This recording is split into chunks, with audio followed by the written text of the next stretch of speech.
I gotta get coffee, bro. Fuck. Alright, no coffee. No coffee. Fucking A. Wait, why is the internet so bad? Alright, well, no fucking coffee for me, I get. Wait, shit. I guess no fucking coffee for the guy. I saw this edit on the new Motorola Edge. Shut up. Happy Thursday, guys. We will file in. I got what day is today? 10? Holy shit. Gotta get Dino's balls cut off, unfortunately.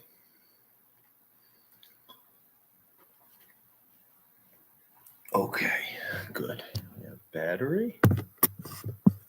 Okay, we can see that. Oh, this might work out. Okay. Sweet. Maybe I do have time to make a coffee while people file in. I would love a fucking coffee. I should write the date. Shit, what day is it? 2/10/22.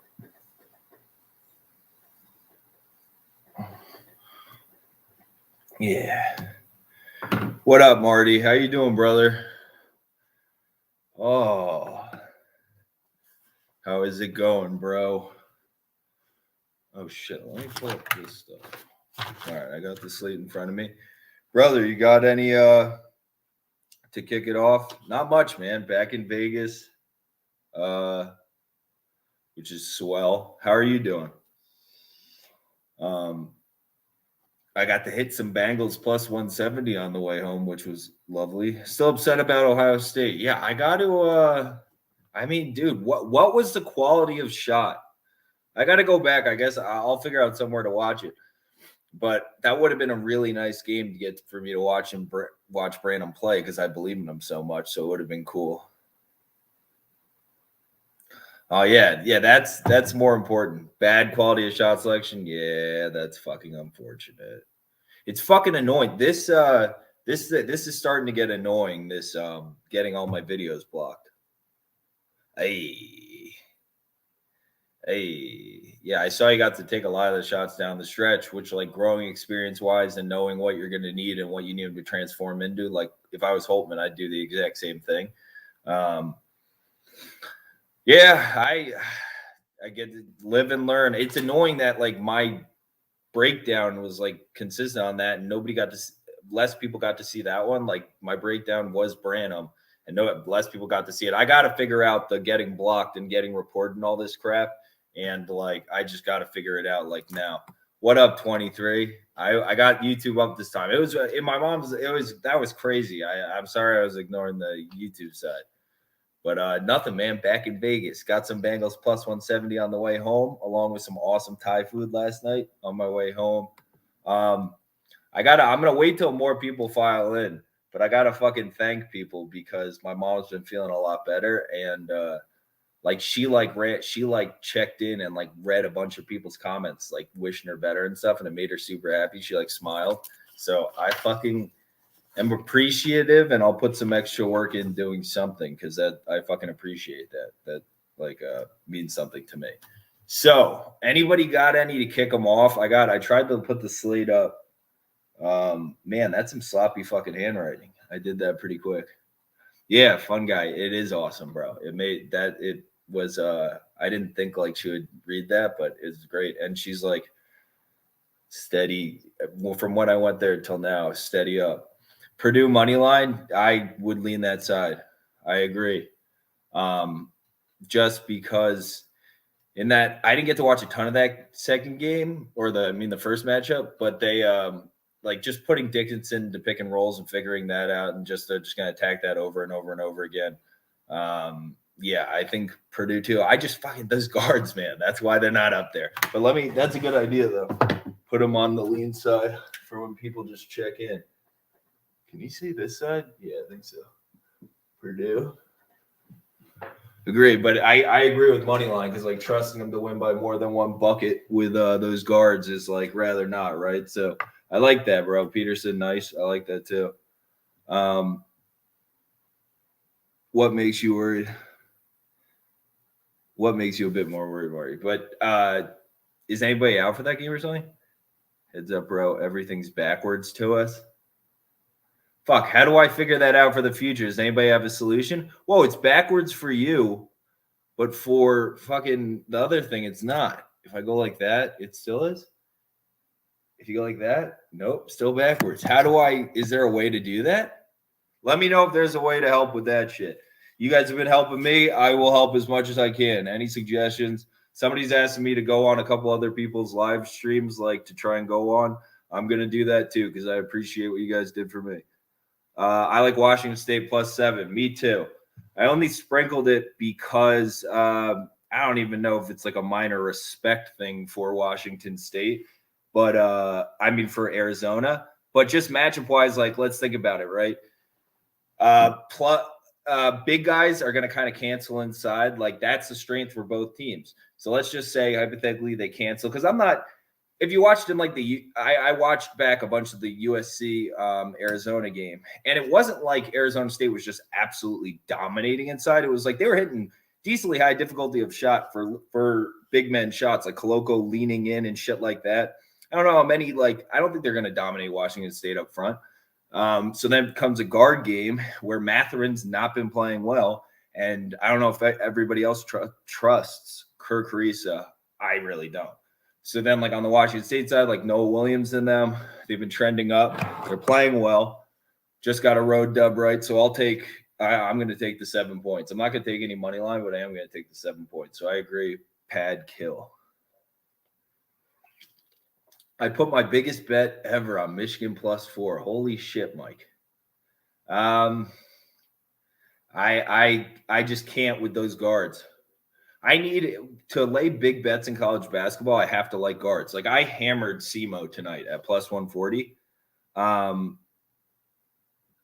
If you find really good guards in mid-major basketball, dude, they're so profitable because they're going to win such a high percentage of the time because there's like less other like talent on the floor and shit to fuck it up where it's just going to be huge. Like, I don't know, there's other big dick players to go up against. So like if you're going to have the biggest dick on the floor most of the time. I just think Philip Russell is so good. We're probably going to be without Reed and a couple of the others. I know we shot really well in the first matchup, but when you have this big a guard disparity and Austin PA's guards like stink, like you can't even play the Calderon and the Pius guy like defensively. They're so bad. And you give Philip Russell that. I mean, dude, we're going to win this such a high percentage of the time. Like, you know, you just got to take it. SEMO's working back in whatever their best player. He's been coming off the bench, the big guy. They just don't even know what they are. I think that's Nate James coaching there, right? The former Duke guy. Am I mixing that up for some weird reason? I don't think so. Austin PA basketball head coach. Nate James. Yeah, dude, former Dookie. Unfortunately, he doesn't know what the fuck he's doing. Okay, wait. USCB shots, thoughts, short road fave. I won't play them with that point guard they have. What's the point guard's name? Wishart or whatever. And like the guard play. Is Sonny back? I saw the last time I watched something with them, he twisted his ankle. Is Sonny back? Let me know that, fun guy. Because I don't trust Wishart and that other guard. So you really need Sonny for me to take them. And I don't even want to really take him. Although Cal State Bakersfield, they can play some good defense with the two big guys on UCSB, like Sal and them are good. So like being able to, they'll be able to defend to an extent. So I would need Sonny if I was going to take UCSB. I have 550 on it and I'm 19. I'm pacing my house already. 99% of bets are on Purdue and the line doesn't make sense already. So just hoping it's a trap. When you say 99% of bets are on Purdue, what's your source, brother Mike? Brother Mike, what's your source? Like, what does it say? Like what are you using? Because you got to understand, right? Every one of those data collection things, like whether it's Action Network, whether it's Sports Insights, whether you go on Sportsbook Review, wherever you're seeing these percentages, they're all collecting from different sources, right? So you got to see like where you're collecting data from. Is it from Vegas? Is it from DraftKings, FanDuel, overseas sports books, which it is a lot of the time, right? Because the APIs are going to be cheaper. This is just data. So the APIs are going to be cheaper on like overseas sports books or tiny sports books. And like so it's just what's factored into it. Do you believe the market's efficient? I get it from Caesars in Vegas. Okay. Yeah, I mean, I don't know. I don't believe the market's efficient. So I've talked about that before. So I really don't pay too much attention. As long as, and you also just have to have something to explain it on the other side. Like a lot of people don't trust Purdue's guards at all, kind of like we don't. So, them on the road is always a risky proposition. You see all their games, even when they win on the road, it's like down to a possession, unless it's against some shit can where they have to come back or something. Did you watch the Missouri State game? I didn't watch any basketball yesterday. I was on the plane the whole time. Even though I was going Naples to Vegas, but there's no direct flights. It's just like, so no matter what, I had to do a connector, so it took fucking forever. But you have feedback, brother? Hoping he is questionable. Okay. Well, I don't know. I just having to lay it like that. Are you going to play the spread? Because I don't know, man. I just can't trust UCSB. There's like teams like this where it's like trusting them. It's like I don't feel like doing it anymore. Like Maryland tonight. Iowa stinks, although they are without a McCaffrey, and we don't like McCaffreys. So that's like a net positive for us. By the way, what the fuck? The James Harden trade is one of the craziest things I've ever seen in my life. I have to do a video on that. That is one of the most insane things I've ever seen in my life. I cannot believe somebody would do that. Holy shit, a bunch came in. Hold on a sec. All right. North Dakota State, any lean? Shit, who are they playing? I got the sheet. Jog my memory. God damn it. North Dakota State? I do like North Dakota State. I said they were going to win last game, and they did like a big comeback, even though they didn't cover.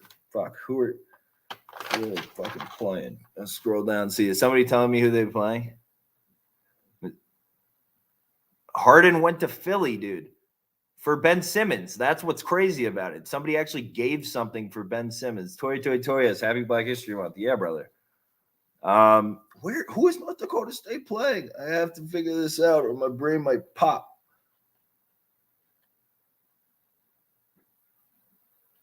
Is North Dakota State playing tonight? I'm going to the bottom of the chat. Please, somebody tell me now who North Dakota State is playing, or I'm not going to be able to. Nets won the trade. That's the craziest thing I've ever heard in my life. Kevin Durant just guaranteed he has to go somewhere else to win a championship now. Bro, Ben Simmons you can't play him. He's a non-starter. Like, he makes your team unwinnable. Like, you just can't win anything if, like, it's just impossible. So, I don't like what. You literally, Ben Simmons he can't make a layup and he can't hit a free throw. He's afraid to make layups and he can't hit a free throw. You forget Ben Simmons is good casual.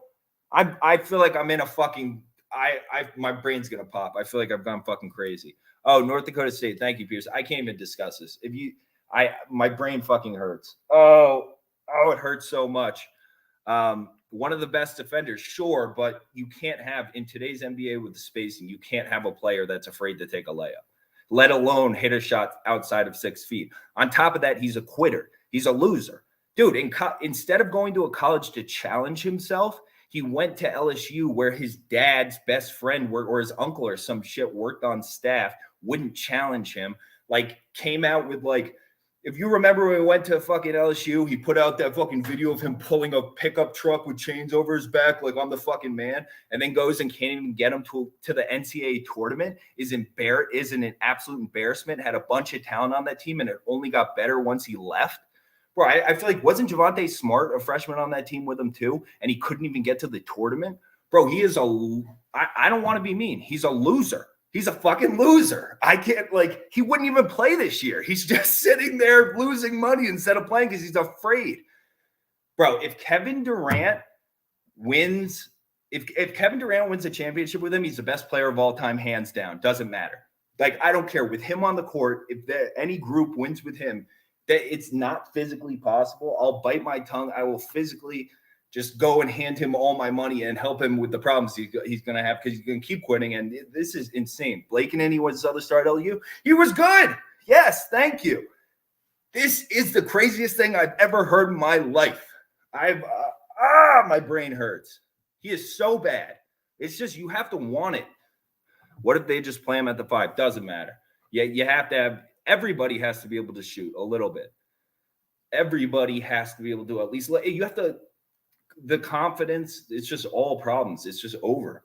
It doesn't matter. It's over. Although – and the Philly made out like bandits. Now Philly has to go find themselves a 4. I think maybe next year Philly can think about winning because Thibault's awesome. Is your play Bengals play spread? No. Money line. They're going to win. Burrow MVP. I picked up this huge packet of props because I feel like, dude, I just want to, because this is like a historic moment in history, taking Joey B to win his first Super Bowl. I want to play some fucking props, but Burrow MVP. Burrow is that guy. He's all that and everything. I'll make a video of that. Dude, I don't use the word lock, but my favorite play of the day with the most value, I believe, is my pancakes. It's SEMO. There's no such thing as a lock. We're investing. We're playing percentages. Like, I think they win like 60, 65% of the time. They're plus 140, which is implied odds of like 40. So I like, you got like 20% point edge, basically. It's like, well, you kind of have to play that. North Dakota State. Yeah, I like those. I feel like that it's like an older group coming down the line. Like, it's like similar to Evansville for me, where I feel like it's like these are kids. It's like these are a bunch of really old kids that have been together a long time and their college careers are about to end. I wouldn't play any Gatorade unless you have inside information. If you have inside info, one Patriots year, we knew it was going to be blue. So that's fucking cool. But unless you have inside information, you're just gambling. I mean, there's a lot of ways you can gamble. Okay, we'll get to the card in a second. Start going through some. I'm going to make a video on Jared Cannonier over Brunson because that's my favorite UFC play I've ever seen. And the money's going to keep coming in on Brunson. So hopefully we can get like a minus 140 something again, like back where it opened like a long time ago. And then on the Bengals, because I'm going to make a 9 reasons for Joe Burrow. The Bengals are going to win video. And I'll put that out because, I think they're going to win. Like, and we have a lot of money from taking a money line over the Chiefs before. So like a lot of that, this is Joe B. Whatever. That has absolutely nothing to do with it. They're separate bets. That was the stupidest thing I've ever said. I'm sorry. Let's do this. Can you explain to me what you mean by you don't believe the market is efficient? Okay, we'll do this. And then let's hop into college basketball. I don't believe it's efficient because of the extreme influx of money that's come in. Think about NFL, maybe, because it's most mature too. Think about it, like with this huge influx of money and it being like, publicly kind of like widely accepted. People are talking about spreads, all of that. Like, why would it all like you have to if you track it, like everybody says like 99% chance or 99% of the tickets here, 90%. If you do like long-term tracking on that stuff, you'll see the market changes like you'll see over the trend of like Asian money coming in, like Asian people that could just go and put like $20K, $100K down, like you and I put $20, $100 down, stuff like that. But also if you track it, like I don't want to, this is being recorded, so I'm not going to say this too many times, but I've given it out a couple times. I track particular things. Like I track UFC because it's so immature. Like that's the most immature of the immature sports, right? And you can play favorites of like minus 200 or lower that lose to line movement. You can play that to like a 50 unit, like being up 50 units over the last like year and a half, 2 years. Just that blindly. Just fade the market in UFC.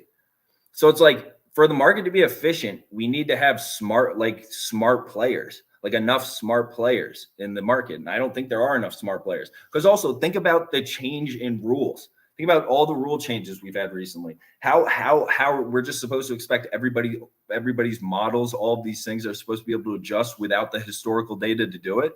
Like moving the 3-point lines in different sports. All the things they've done in hockey with like fucking interference with sticks.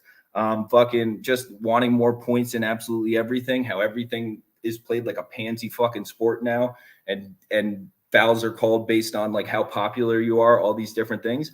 These are like new trends. So like algos, people are going to throw the most money on things if they have the most confidence, right? That's what how much you throw in a play should be correlated to like your confidence / like and confidence is correlated to like how much of an edge you think you have, right? So in saying so, people are going to throw a little more money when they think they have like more evidence to make them have more confidence, and like algos and stuff, will make you think that. So like generally algo people will throw the most money down, people with inside information, whatever the fuck. But these things need to adjust. There's just so many reasons why. Immature markets. It's just immature. I don't think they're mature. Like NFL has been going on a long time, a lot of money down, less games, whatever. It's more mature. But like a lot of these other ones, you just see line movement getting crushed all the time. It's just the same people are going to play the same kind of spots. People are going to play smarter teams. People are going to play stuff like that.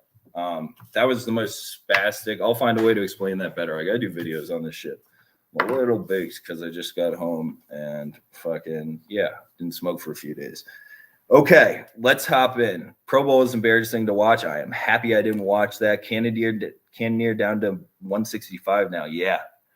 Yep, people are going to bet on Brunson, and people think maybe Cannoneer is a little bit fraudulent with some of his wins and stuff. And I was actually impressed with him versus Whitaker because I think Whitaker is freaking awesome.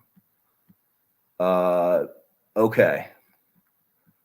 NDSU, yeah, I would lean that way. I would lean on North Dakota State.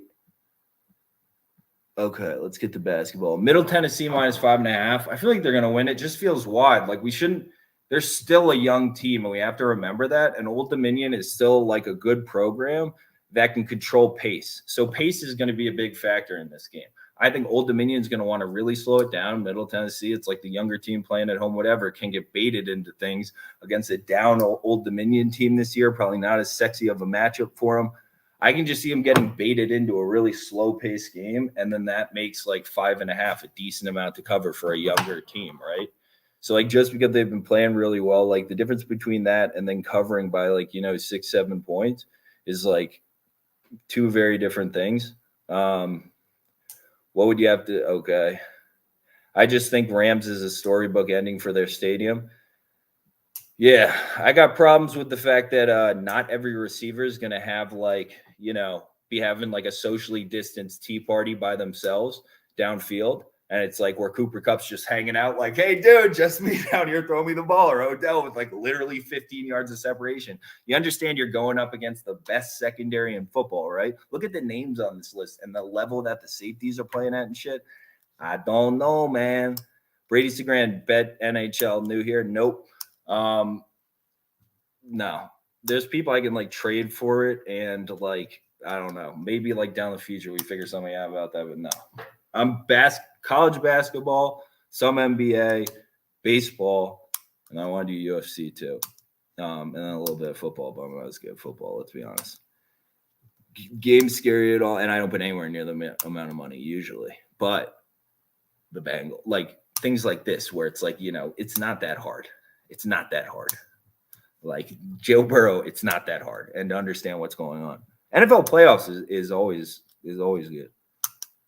Game scary at all. Just try to get some different perspective. Does Oregon being at home looking for revenge? Okay, so let's go. This Stanford game is awesome. Let's talk about this. What do you use for college ball research? My eyes, and then I'm a matchup guy. So everything I do is matchup based. I really don't care what's going on in the market as long as I can explain it, as long as it's not something fucking like way out of control. Then you gotta look and really be like, what am I going up against? It's just rationale. It's like there's gonna be people on one side of the market, one on the other. People that believe in Bitcoin, there's people that don't. There's people that believe in that. But that like team rankings to look for, like, I want to see like how many turnovers people have. You can see like over the last stretch how many turnovers they're having. So like what my eyes meet is that. So I got to be able to at least watch the game in the last few, but then in the one of the last few games. And then for that, I use ESPN Plus and Flow Hoops and all the different like providers for games, but they record them. So like if you type in on ESPN Plus a team name in, you'll be able to get like their past few games usually, as long as they're a team that like, plays under that, but like every kind of team. So watching games and then like some like team rankings for stats, and just seeing like matchup wise on ESPN, like it's like, how do you match up with different people? But I'm completely matchup based. That's what I like. It's like a puzzle for me. That's what makes me like it. Who is your fave from Euphoria? Dude, I got to fucking watch this show. Everybody's telling me about it. My buddy, I've had like three different people say to me like, bro, it's unbelievable. Zendaya fucking has never done drugs in her life, but does the best like version of this girl, this crazy girl. So I got to try it. That buddy actually is just calling me now. What's your best bets tonight? Simo is my favorite. Probably. I mean, we'll run through this. I got to get going here. You guys are right, bro. It makes you so confident. Bengals matchup was Rams have them beaten every phase. Where, dude? What about Maryland home dog? Let's do this real quick. I'm thinking too strong inside for Iowa. Bro, I trust Maryland about as far as I can throw them, and I can't keep doing this. It's like with Richmond last night when they blow it at the end. It's like, dude, it's Richmond this season with their terrible chemistry issues. It's like, it's just what happens. They stink. And I think one of the McCaffreys being out is a net positive. If you want to take them, I was thinking about taking the spread. The spread's the right side. It's disrespectful, but I just trust them as far as I can throw them. Just trying to see your POV for a potential Ramsbury. Yeah, dude. I'm just trying. Of course, that's what this is, just info. So from my perspective, the biggest things, or I don't think everyone's calling out about the D line. Obviously, the Bengals O line is their weakness. And this would be pretty, not many worse O lines have won a Super Bowl. But the Patriots have done it with, a guy who I think is what will be a comparable quarterback. When Brady was young, this is like the same trajectory, although Burrow's doing a little bit better. People forget Brady struggled. He's just a fucking winner, and he inspires the people around him like Joe Burrow does.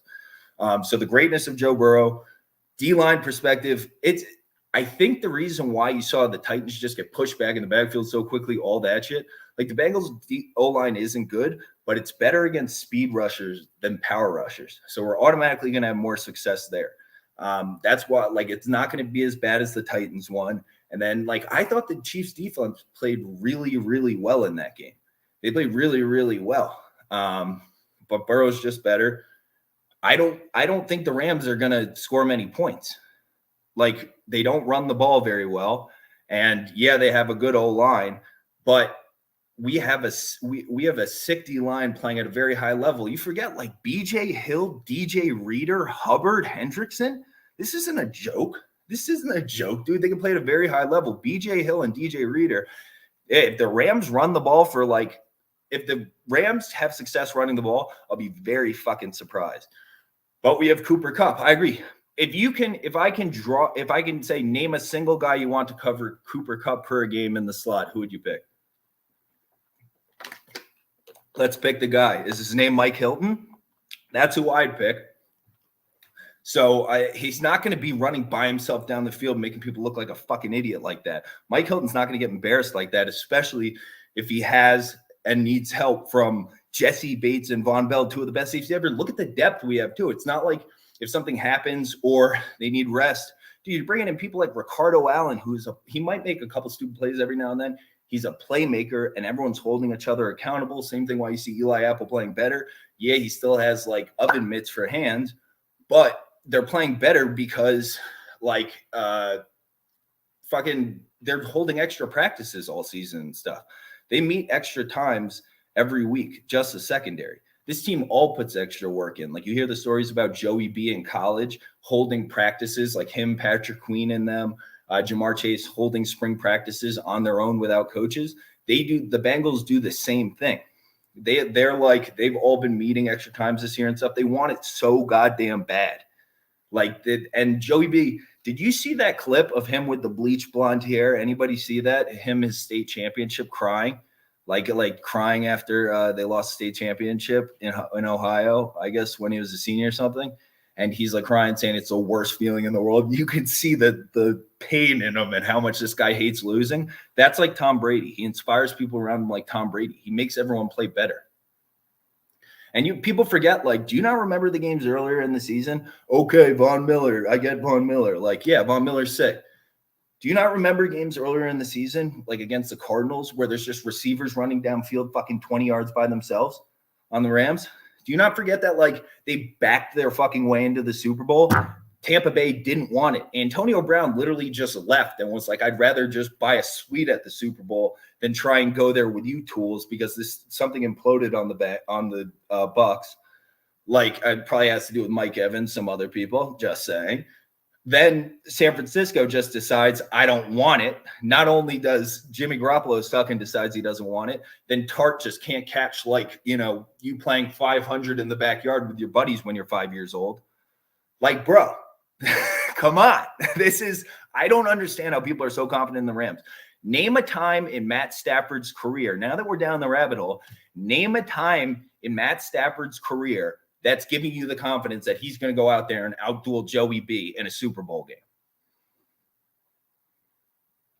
I'm going to wait in the chat. Let's see. When was there? Is it all the swing passes he sails? Is that it? Is it what he did with the best offensive weapon the game's ever seen in Calvin Johnson, the most dominant offensive weapon the game's ever seen? And what did he get done with it?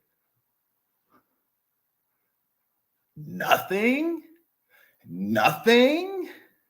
When he came back 10 versus the Niners was the best I've seen. Yeah, when they just gave it to him, when they were like, I don't need this shit. Bro.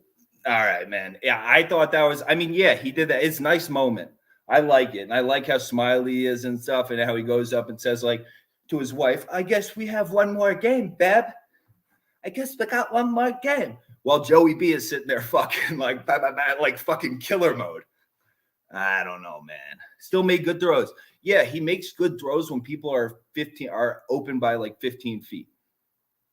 He makes very few contested throws, man. This is my perspective. This is what I think is the egg to crack on top, or the cherry on top, and then we'll move on to college basketball like we need to. He threw Cup open that game. Everybody has a different perspective. I also think he's playing well. He's got confidence. His offensive line is really good. Like, he's playing well. I agree.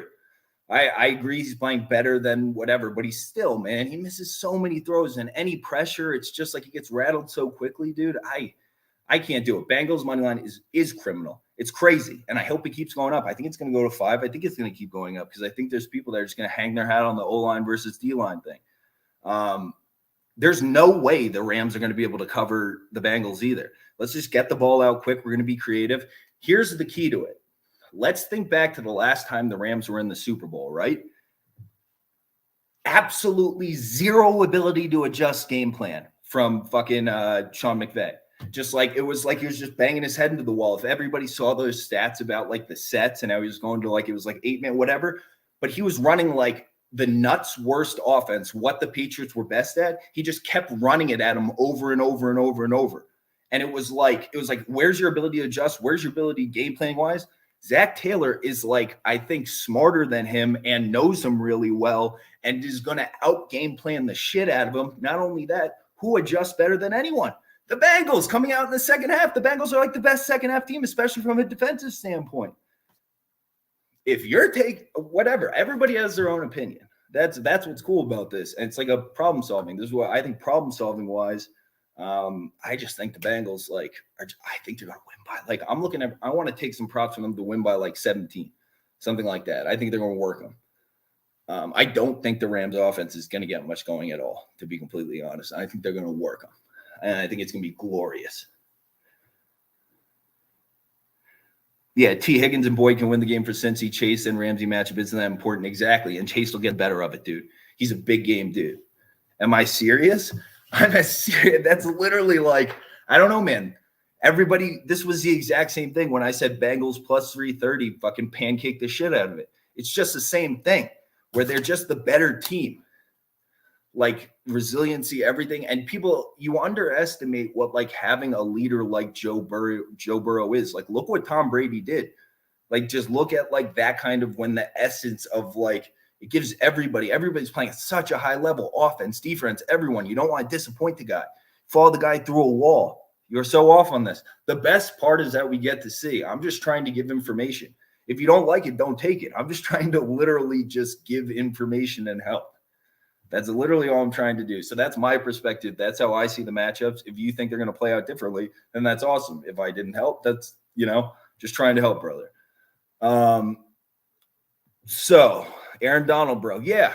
And name a game this season when Joe Burrow wasn't scrambling on his head and just figuring it out, just figuring out a fucking way. Because what do winners do? Do winners figure out a way, or do winners not figure out a way? SB1 at Jared, SB2 as Stafford. Bro. Jared Goff has done about the same thing with the Lions that Stafford did over the last however many years. I don't even know if there's that much of a difference, to be completely honest with you. I just think Stafford's better at throwing it downfield. Goff was better at throwing it short. But there's not that much of a difference to him in my head. The fact that Stafford didn't get something done with Calvin Johnson is like almost criminal. Like, that's honestly terrible. You like took Calvin Johnson's soul. Yeah, decided to not play the Super Bowl for once just because I want to watch a stressful game. It's gonna be awesome. You just get to cheer on like the legend of Joey B. Like, I think this is literally someone we're gonna like tell our grandkids about, like freaking Tom Brady, where you're like, it was like electric watching him, just figuring it out. Yeah, okay. Brandon Fauci, yes, let's do it. Okay. William and Mary against Towson feels too wide to me. It just feels like, where are we getting 17.5 points unless Towson shoots just unbelievable for 3? We'll do more on the Bengals later, brother. I agree with the NCAA beer. We're going to be here forever because we're 36 minutes in and we haven't done shit. So William and Mary, I think it's just way too wide. They have to such a high percentage of threes. William and Mary's been pretty good. They've actually not been bad. And Towson still isn't at elite form. Purdue, I don't know. I don't know if I can make the -4 lock. I like the money line. We have them on the leans board. My head's blocking it. But I agree. Towson doesn't shoot that well at home either. 17.5 points is just too much. Yeah, I think it's just, I don't know home versus away on shooting. But I just think it's like wildly disrespectful. Like, especially because they work clock. Like, when they get it up and down, get the open threes, but like otherwise they're going to work clock on offense and stuff. Like, both teams are going to kind of work clock on offense. So where are you just going to get that many points? It wouldn't surprise me if it was just a lower scoring game in general. Troy, I think I want to lean that way. I know it's like, because it's Arkansas State and you're playing against the better guard play. So you're giving up the guard play, right? Which is why I can't wreck it, even though Troy seems to be trending up. They're going to have a huge physicality advantage, right? Be able to bang them inside. You have that at home. So, you know, you want to take that and the more turnover prone team at home. So you have all the things going for you. Do I just really don't want to play against a better guard play? Because I really do respect Desi Sills, and more so even almost. No, not more so, but Eaton. Eaton's really, really good, man. I've watched him close out some games where they can just pull shit out of their ass, where they're like down a bunch, but they just bang a bunch of threes in a row because they're way more skilled than the other team. So lean Troy because they have all of the things in the matchup you would want. So it's like a best case scenario, but you're giving up the guard advantage. So if you lose, you lose. We talked about it before, but the Harden baby Simmons trade, nice, man. I like that shit. Was highway robbery. Absolute highway robbery. Because apparently Harden wants to re-sign there, my Phillies friend said. Okay. I think we're begging them out. Purdue, yeah, I think they figured out in that first matchup that they're just going to put Hunter Dickinson in a spin cycle on the pick and roll over and over and over again. And these Michigan guards, I just can't just can't do it. Just can't just going to kind of like Eli Brooks and what's his face, the transfer from Coastal Carolina, whose name I just like refuse to learn because he's playing so bad over and over and over again. They just have no guard play. So it's like, what are you going to do? Iowa money line, I think I would lean that way just because I don't know if I want to pay that price because they're not going to win that percentage of the time. Like, I think it wins, but do I think it's a good play? Probably not, just because skill for skill on the court. Like, Maryland outskills the shit out of them. They just have crazy Fats Russell running the show, who at this point, and I mean, it's the combo. Think about what a deadly and like not in a good way. It's like the poison deadly combo that Danny Manning and Fats Russell are. I mean, you want a recipe to piss away wins. Danny Manning and Fats Russell. The head of your snake is just like, it just makes, I mean, you can't be mad at yourself anytime. You know, it's just one of those things where when it happens, it happens. Again, the Sixers Nets trade I thought was highway fucking robbery. Again, I think Ben Simmons, you can't win with him. It's an absolute non-starter. You can't have a player that's afraid to take free throws and can't hit a free throw. So play me in Madden, bro. I'm sorry, I'm not a video game guy, my brother. I wish I could help you there. Not a video game guy though. I have too much shit going on, bro. I'm 32. I have so much going on. And I invest in a lot of shit. And I'm trying to do this. This shit now is important to me. The fact that people are trying to get me kicked off here and reported for the fact that what am I doing? I'm just answering questions and giving out free picks. And people are reporting me and trying to get my I have to make the video 3 times because it just sits there processing. That pisses me off. I'm trying to help people and you're trying to limit me from doing it. So now I'm just going to try harder on this. So I got to devote more time to this. But no, man. But I am going to watch a little Euphoria because it seems good. Okay. Lean Elon. I like the fact, by the way, on the Iowa pick, Peterson, I like the fact that McCaffrey's out. One of them is out because I feel like nepotism poorly affects that. Tony Perkins should be playing. They'll be better when Tony Perkins is playing. I'd lean Elon because James Madison can't guard the backside of a door, and Elon does play good defense. So at least in that, Elon's kind of volatile, so I can't take it, but I threw Elon up there. I can easily see them winning that game. I think there's probably value on the money line, but what I'm trying to do is pick a little more consistent teams or where we have the experience edge or the really best. I'm trying to, a lot of these teams are defunct, Richmond and shit like that, where it's even if I think they're going to win, I gotta be a little smarter. Okay. Just for, for myself, but mostly for you guys. Even if there's value on a team, I think there's a ton of value on Maryland today. But I think Iowa probably wins because they'll just shoot themselves in the foot. So it's just the way it goes. So lean ODU, yeah, because I think it's too many points for a young Middle Tennessee State team. Realistically, the line should probably be 3.5, right? By the way, bigger robbery than Simmons, or not bigger robbery, but that Simmons trade, well, as terrible as it was, giving up Halliburton. The Kings, you're psychopaths, and that's why you'll remain in the dumpster because that's a psychopath mood. He is so damn good. Richmond was a tough one yesterday. They had it till they didn't. Yep. And I can't keep doing that to people. So SEMO, I believe in the shit out of you. Stanford, you got McConnell. I believe in you. Oh, let's do that game. Stanford versus Oregon, because that's a sick game. So Oregon, theoretically on the rise, right? And they are because Dana Altman teams are always they always progress throughout the season. It's always transfers. You work them in throughout the year. Eventually, they're better by the end of the season, kind of like Arizona State, trending up because these transfers have gotten time to play together. Marion Jackson, Josh Heath, Heath, good individually. Now you put them together and they're starting to gel. It looks good. So Oregon, theoretically, same thing. Problem with Oregon is they don't have a point guard. And normally Dana always has a point guard eventually, or somebody that's going to take over that role and be semi-efficient at it. You have Pritchard for so long. So then all those early season struggles, and then Pritchard will just kind of step in. It's end of the year. It's we're getting the right people the ball, and it's enough, and we'll make our little run like we do every season. So same respect is now being given to Oregon now as if they're going to do the same thing over this next stretch of basketball. Now, do we think that's going to happen? I don't, because Will Richardson, we talked about it before, much better off ball. Let's get him to the ball. Let's get him the ball moving downhill where we can pump fake, either take the three and then drive it to the rim. He's really good at both, hitting open threes or semi-open threes. Even he's a good 3-point shooter. Stand still, knockdown 3-point shooter, and he can drive to the rim. What he's not good at doing is playmaking for other people or being lead ball handler. Both things very inefficient at. Jacob Young, not really inefficient at it either, as much as I like him as an ex-Rutgers guy and everything. He's better as how he was on Rutgers, where it's secondary. He'll do that on the second unit, and you're okay, this is the second unit, so this is efficient enough for a second unit, while Geo Baker does it on our first unit.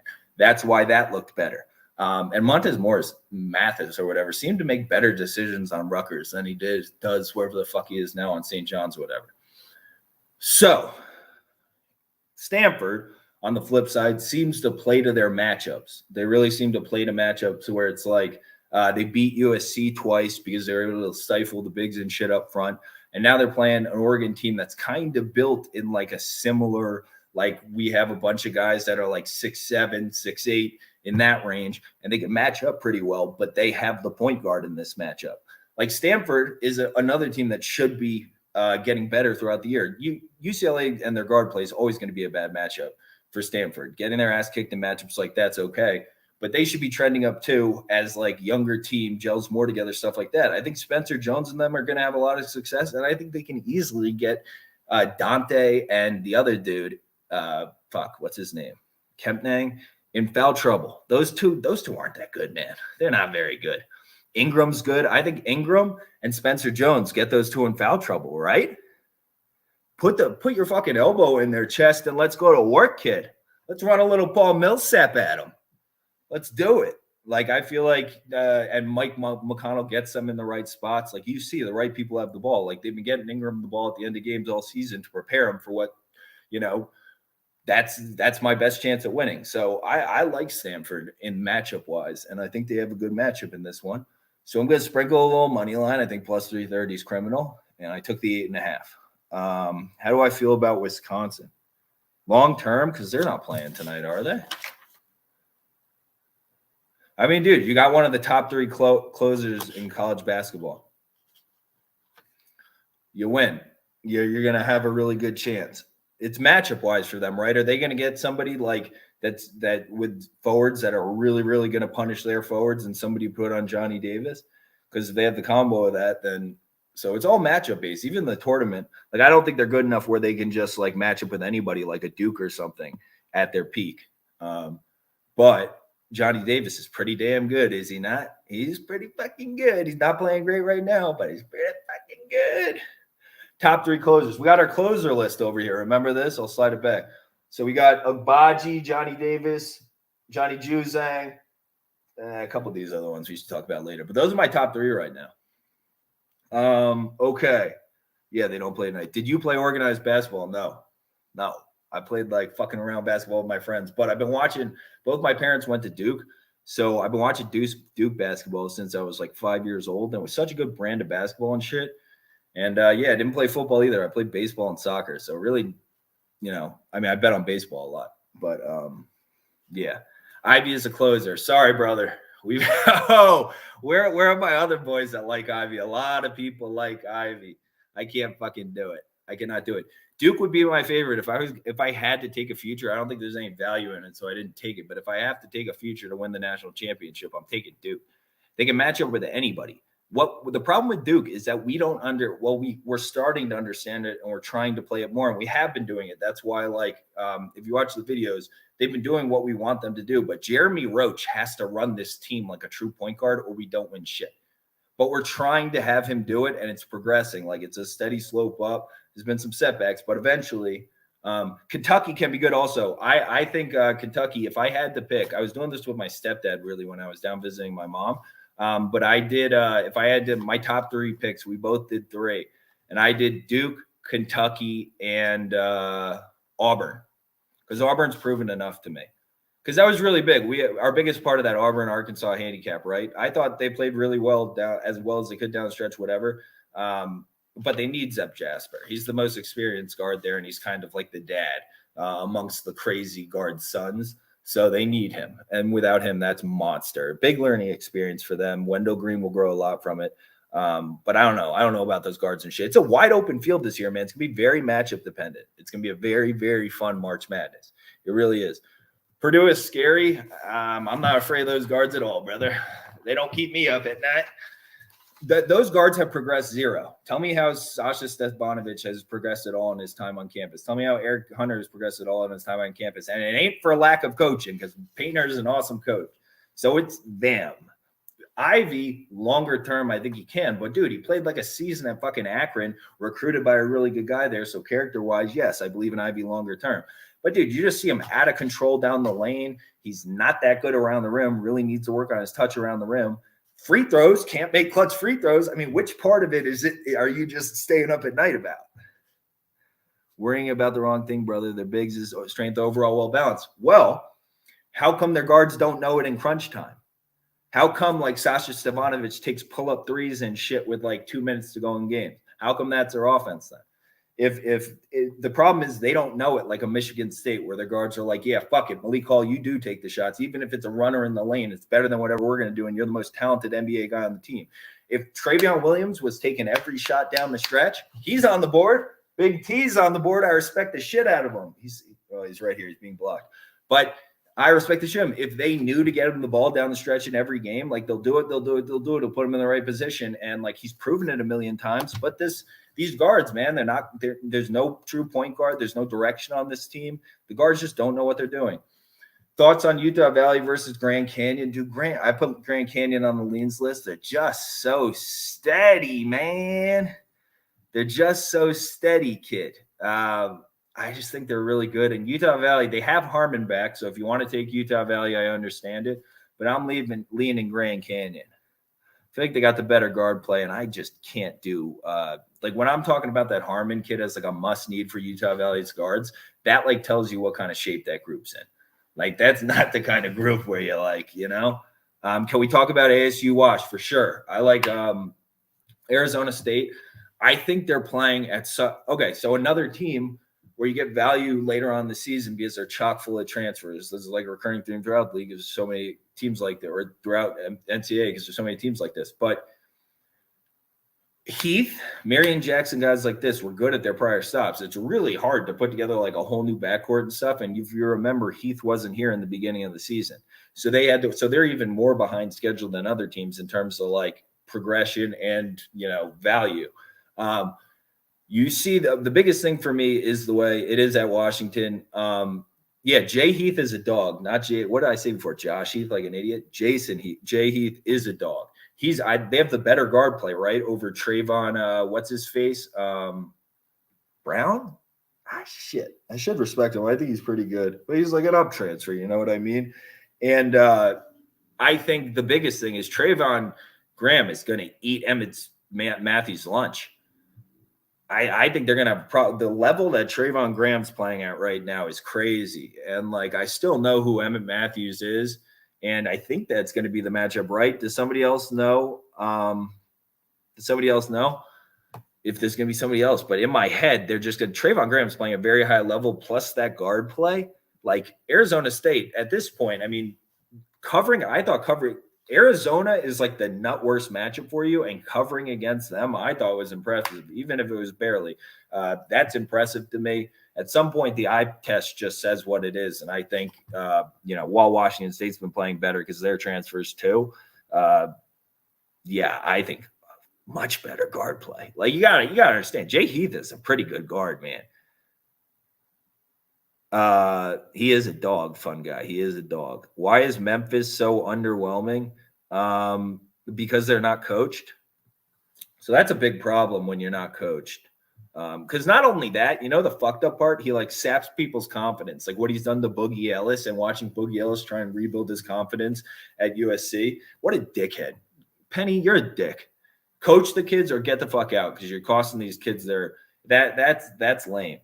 Because you see Boogie Ellis is so talented, man. Think about how talented that kid is because he can shoot the ball really well too, get to the rim. He's got good court vision. Like Boogie Ellis should be really good if he didn't fuck him up. Damian Baugh can't hit the backside of a bar, and that kid's got no confidence. Yeah, they're all over the place. I mean, always going to be a top 3 talented team in the country. But if you don't coach kids literally at all, you have problems. My favorite play of the day is SEMO, value-wise. I don't have anything called lock, brother. Justin Long. I have no wrenches for you. I have no balls. I have no lock. The lock you break the wrench for the ball. I can't do it. There's no lock. We're playing percentages. I think the best investment of the day in terms of edge is CMO money line at plus 140. I think they win the game like 60-65% of the time. I mean, it's dependent on who's in, how many percentage of the time they win it. But the two Russells, like Philip Russell, is so much better than any guard on Austin PA. It's scary. Austin PA's guards stink. They stink. We took SEMO in the first matchup. It was like basically a pick 'em at home. And it should have adjusted more. The line shouldn't be this big because SEMO, when you watch that game, we hit a high percentage of threes. dude, when people are fucking wide open, you're going to hit a lot of threes because you can't guard the guards whatsoever, and they're just going to do absolutely whatever they want. Like when you watch the Paez kid and the Calderon kid try and stay in front of people, it's laughable. It's absolutely laughable. So then you have to play Tariq Silver and whoever they stink. At least we'll have the combo of the Russell guys and Manny Patterson, the Green Bay transfer, is there now getting more minutes and playing time with people out, and he's the guy who will step up. Bro, I think they're gonna slap him. I think they're gonna slap him. I think I'm gonna slap. I trust SEMO. I'm gonna buy them until Philip Russell up transfers. That's what I'm gonna do because I think that kid is so special at this level. He's so much better. He's a winner. He's everything I want. He's a lead guard in this league. I'll invest purely in Philip Russell. What is the second pick you got on board? It has camera flipped. It's SEMO, Stanford. These are the ones I put out on. I didn't really add any yet. Those are the ones I put out. So it's SEMO, Stanford, Washington State, Evansville, Arizona State, and William and Mary are so far. Wait, no way, bro. We'll get to the VMI money line. I'll say it, Hayden, 1 sec. Philip Russell so good. Played him in high school. No fucking way, bro. That's sick. Dude, I'm happy to have you here. It feels like a blessing or something. Fucking, he's so good, man. He's got up transfer, right? Like, he's too good. He's too good to be here. How do you know all these players? Too, I think I knew college basketball. I just watch a lot of basketball, man. And it's just like you watch, like, if you're updated, if once you get far enough out in front, you're only learning one class of people. And then they just go to the NBA or they go to the NFL or they go to wherever and you already know who they are. So like once you work your way and you're all updated, then you're really just learning a new class of incoming freshmen every year, right? And like the winners stand out. When you watch games, I feel like for me, I need to watch games because watching games, like then I know like you can feel like momentum and you can feel just when people slap their nuts on the table. Like when you watch Joe B, it's palpable, right? When you watch Joe Burrow, it's literally palpable. Yeah, I went to Vashon. Whoa. Vashon Cameron Fletcher too. I like Cameron Fletcher long term. He's pretty good down the stretch. That must be whoever the coach. If the coach had Cameron Fletcher, wow, that's pretty. Oh wait, no, 2 different teams. It says. Oh, okay. Troy -3. I lean that way, but just we're giving up the guard play, so know that. Know that the better guards, if they want to slap their nuts on the table, then you have to just say, I know. Then I knew that could happen because we have the matchup. We're at home, so more turnover-prone team. If we give it up, we give it up. But just know if Desi Sills and Marcus Eaton slap their nuts on the table, you just have to go, all right, like they slap their nuts on the table. VMI, who's VMI play? Mercer. I haven't watched enough Mercer lately. I lean the VMI way because VMI now has to be undervalued. They're way too good since this little slump. So if you want to take them, I think now's a good time. Anything glaring matchup perspective wise, VMI, Mercer, no, not really. You're fine, right? More cards. We can get hurt a little on the boards, but VMI is definitely the better team at home. What do you have to lay? What's the price now? Fuck, I don't have that up. Yeah, I'll lead in the VMI way. We got to get moving. You know who Jordan McCabe is? Yeah, on UNLV. Yeah, I do. And West Virginia before. I do know who he is. I randomly see him on TikTok too. Add Purdue money line to picks. It's on the lean side. Bro, the guard play, because I'm trying to limit us from getting burned by guard play I know is fucking suspect. So Purdue wins. And they should just run the fucking pick and roll over and over and over and over again until like you have 1 million points. But I could just like if Eric Hunter and Sasha Stefanovic decide they just want to throw like over the shoulder, whatever. I don't trust Michigan State's guards either, so you're probably right. But just by my methodology, they're in the leans, maybe heavy lean. You want to call Purdue heavy lean, baby? But I respect it, Peterson. I think your methodology, everything's right. Like it's just believing in those guards. So it's like the same thing last night. I thought of Ohio State, and I thought it was because I believe in Malachi Branham.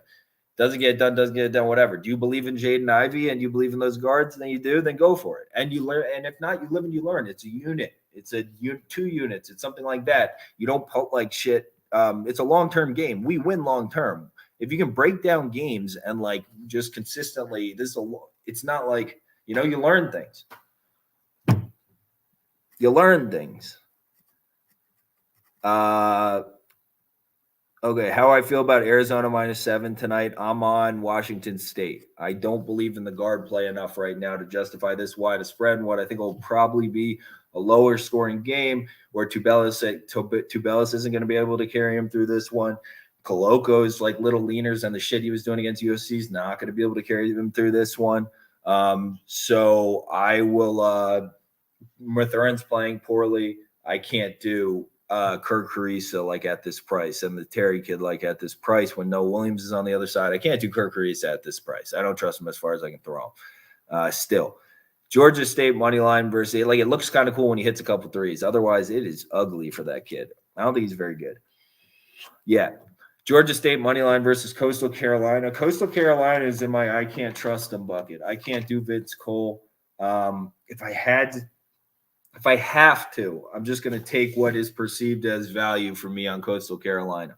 Like it feels a little disrespectful, but they're also a team that's kind of like, it's going to be a lot of guard play. So it's just going to come down to guard play. Deba can guard, best guard on Georgia State.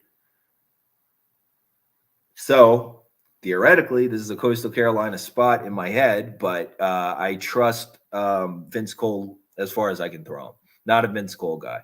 Yes, Alex. Ben Simmons, I know. Yo, Alex, I'll call you after the stream to talk NBA trades. It's my little brother. Brunson getting knocked out on Saturday? I think so. I'm going to do a full Cannoneer video. I'll try and do it today. But yeah, I think it's nuts, and I love that so many people are on Brunson. And starting to disrespect Cannoneer. So I think he's the perfect. If I could like build a guy, maybe Cannoneer a few years ago would be the only thing I would do. But I like all the experience and stuff, and I like how he's at a point in his career where he needs to challenge for a title financially, and he's not going to make the mistakes. You saw that against Gaslam. He is so patient. He is perfect. Duke rebound game. I'm not laying this with him right now. I just can't do it. But yeah, I think we probably rebound. Yeah. I think Clemson probably gave us their best shot they had before. And I got to say, Clemson, losing that at the end of UNC the other night, that was kind of your game, kids. That was really your game. But trusting like Duke to handle this kind of spread on the road, we just need to figure out how to run offense. We're just like, Coach K hasn't coached for so long, it's like he just can't do it now. And we're just like, okay, you guys all just do whatever the fuck you want all the time. And like, I don't know, it's crazy. And now like we have to figure out because like AJ Griffin's flying up draft boards. He's on like number 5 on a bunch of draft boards. I'm sure he's seeing that. So we need to have him keep shooting this absurdly high percentage. He's not going to be able to sustain. So we got that to deal with. We have so much shit to deal with on Duke, but I just need Jeremy Roach. Assume you're thrown as the big dick fucking alpha on this team, and you need to figure it because you watch when you see Jeremy Roach really doing his thing and like out there, and he should be able to against Honor and stuff like that because Collins probably won't be guarding him. Collins will have to go on Keel or Wendell Moore. So you should be able to get a plus matchup tonight. Let's see how Jeremy Roach does. Jeremy Roach should excel tonight and continue to take strides into being like the guy for this team, like true point guard. We need him to play like not a Tyus Jones role in terms of scoring, but just facilitating, getting the right people the ball in the right spots, taking it to the rim when you need to. Like, but you're the guy that knows what to do. Wendell Moore can only be secondary. Wendell Moore cannot be that guy for this team. We can't just give it to Paolo Banchero really far out and expect him to be able to produce efficient offense like that on a consistent basis. That's just not what's going to happen. How about San Diego at St. Mary's? I agree. It does seem like a lot of points. And St. Mary's just like isn't that great. Let me look at that game really quick. What's another one? Best played tonight. SEMO, I think, is where the most value is. Brunson price looks too good to be true. Dude, who are Brunson's last 3 wins? Over Darren Till, who fought the dumbest fight ever. He almost got knocked out there. Over Edmund Shabazian, who freaking stinks and is more worried about stocks and doing and looking cute and all these things and being being like challenging himself, being a good fighter, whatever. And who's the other one? It's like some other one. Kevin Holland, everybody with terrible takedown defense. It's not going to be like that. And people that are undisciplined more than anything, undisciplined and lack patience. All 3 younger guys are undisciplined, lack patience, whatever. Darren Till just like fights like an idiot. That guy fights like an idiot. Jerry Cannonier is ultra patient. Think about when he should have knocked. I mean, Gastelum has the rock chin in the world, like craziest chin ever. But remember when he knocked him out last fight and he like woke up or whatever? But to make sure he didn't get into some weird little scramble in the center of the octagon because it wasn't near the fence or anything, he was just like, yo, fuck this, and backed up and said, whatever, I'm just going to win this fight because I know I'm better than this guy over the course of 15, 25 minutes, whatever it was. It was a main event. Yeah, 25 minutes, whatever. So that's what he's going to do here. And he's just going to keep going shot for shot, like when in that Darren Till fight, fucking stumbled him. Kevin Holland stumbled him. Instead of rushing in, he's just going to sit back and say, fuck it, stumble over here, Bron Blunts, and I'll hit you again and again and again. And he's got to knock him out, or he's just going to cruise to the most dominant decision ever. That's what I believe. I'm at a point where if I don't like the Big Ten, that's a home I'm avoiding. Yeah, dude, Big Ten stinks this year. We're not going to be playing them too much in the tournament. San Diego, St. Mary's real quick. What has San Diego done recently? We're moving now. This is good. We're moving. San Diego versus St. Mary's. It's down to 14.5 from 15.5 open. They just lost. Oh, they're not playing that bad. Huh. I don't know. The thing about, so did anybody watch the Santa Clara St. Mary's game the other night? I actually thought St. Mary's is actually playing pretty decent. They just like one team hit a lot more shots than the other one. When we were on the live stream, we leaned Santa Clara. And if I play that game out however many times in my head, I'm not sure how many times Santa Clara actually wins that game. They just hit a lot of threes. So I would actually, I think 14.5 points is so many fucking points, dude. It's so many points. But they're going to be a much better team, and they're pretty good at offensive rebounding. And is there going to be any resistance for toss? Have they played each other yet this year? No. I don't know. Is there going to be any resistance for toss? That's what I worry about. So I'm almost leaning, I don't know. San Diego goes through some fucking droughts where they can't score for shit. Who's at home? They're on the road? No. I don't know / lean St. Mary's, brother. Okay. How much confidence you got in Stamford? I have 1 unit on the money line, 1 unit on the spread at 8.5, 1 unit on the money line at plus 330. So that's the confidence. Laid on Holland for so long, bro. I don't think Brunson like stinks, but just that like style where you're just going to drunkenly fall into people isn't going to work against a guy like Cannonier. Mark Williams is the most important piece to that Duke team. I think he's second or third most, but I think he's a really good player. And I think he allows them to match up with anybody in the country. That's what I'm saying. Just think about the multiples of the lineups Duke can put out. That's why I think they're going to win the championship, because once they get the Jeremy Roach thing right, then you can literally match up with anybody in the country between a front court of Williams, Banchero, and fucking Griffin. Like, you can go small ball, you can go big. And then guard-wise, you got the big guards with Wendell Moore and Trevor Keels. Trevor Keels is really good at defense. You can shut down the best scorer on the other team. You have 2 ball handlers because of all the ball handling experience Wendell Moore is creating. So when it actually does have Jeremy Roach be primary, he's secondary, you're actually going to have a pretty good thing going there. So, and Keels can just like do a little bit of something in absolute need be. But that's why I think Duke has the highest upside by far of like anybody. I mean, Arizona's got some pretty damn high upside, I guess, too. But Mathern's got to refine it. And Kirk Reese needs to be somebody that I don't think he is.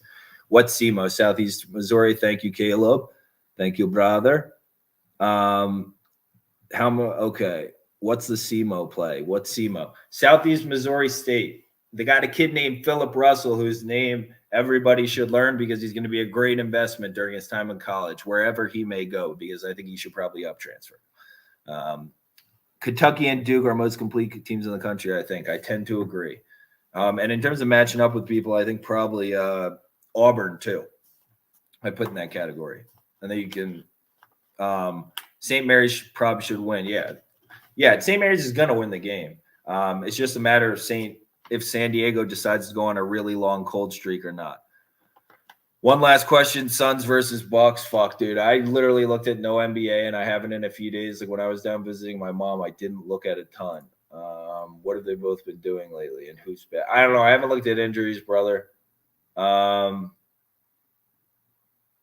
just hate the Suns. What's the spread? Oh, it's only 3? Fuck. That's annoying. Yeah, the Suns are probably going to win that. That's annoying. Suns. Yeah, Suns revenge. And that's what the NBA likes, the narrative. So I'm sure they'll get every fucking call in the book. Devin Booker will just be standing on the free throw line. So fun. Did you think Phil Russell will make it to a Power 5 or bigger mid-major? If fucking they know what's good for him. So, yeah. I mean, dude, he stands off so much. He just jumps off the screen. It's like this kid's such a winner. Like more than anything, it's just like he's a winner and just getting people like open shots in rhythm, just like a really good facilitator on top of scoring. Like he's just like really far above being as young as he is. Plays like way beyond his years. I'm pretty sure he won a state championship or 2, right?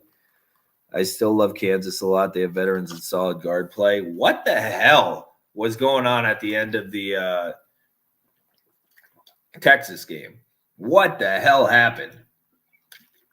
Harris usually makes a lot smarter decisions than that. I don't know what's going on. The problem I have with Kansas is Remy Martin is not who should be on this team.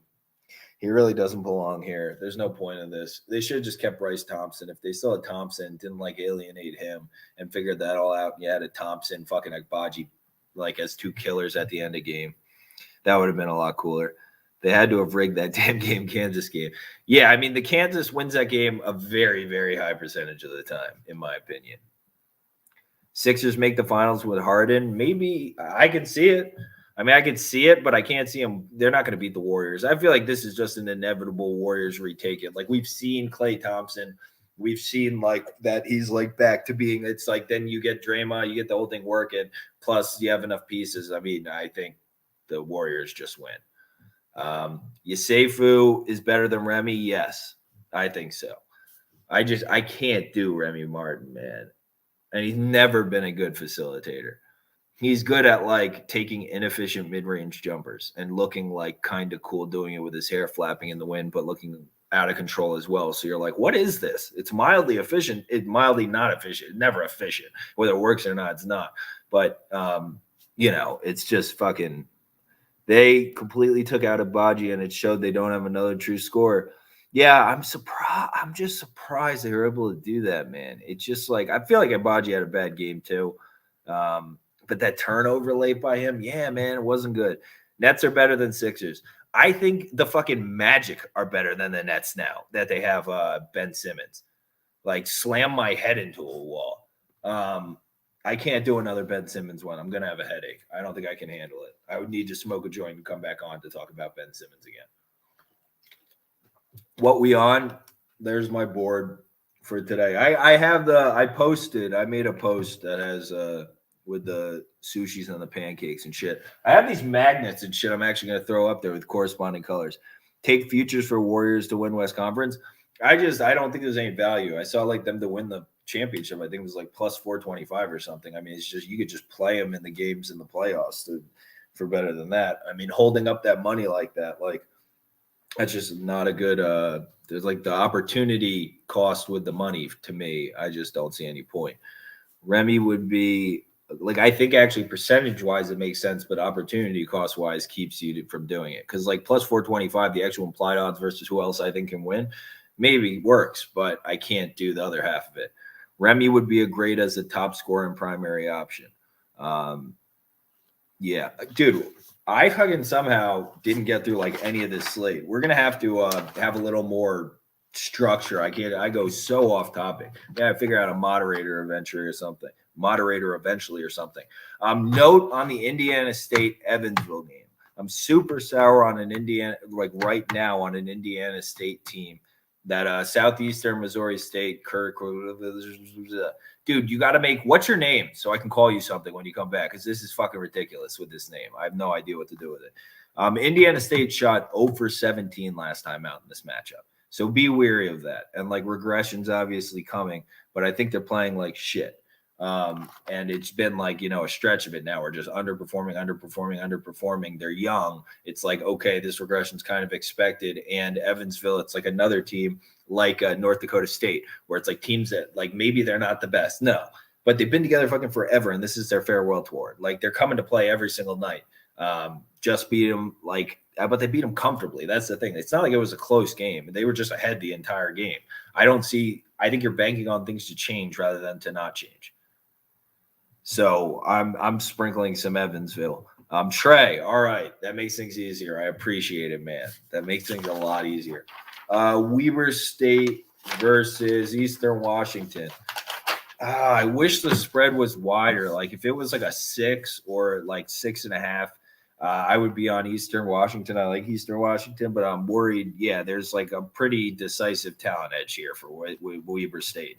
And like, Kobe McEwen, don't like him, but he's old. A lot of these guys are old. They're going to at least be trying. They're not going to take this game off. They have to push to the end of the season. Like, yeah, I lean that. I would rather be on the money line if I had to take it. But I don't like Kobe McEwen, but it's like talent disparity.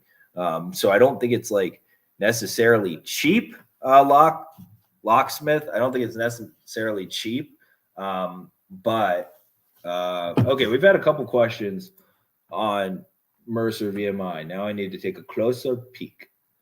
Let me take a closer peek and see what Mercer's been up to because I haven't watched him in a few days. Oh, shit. William and Mary Towson tipped off. I wanted to watch some of that, and I feel like I'm going to have to go on Flow Sports to watch it. What the hell is IVMI? Where are you? It's an early tip. Down to 4, huh? So decisive, sharp, seemingly sharp love on Mercer.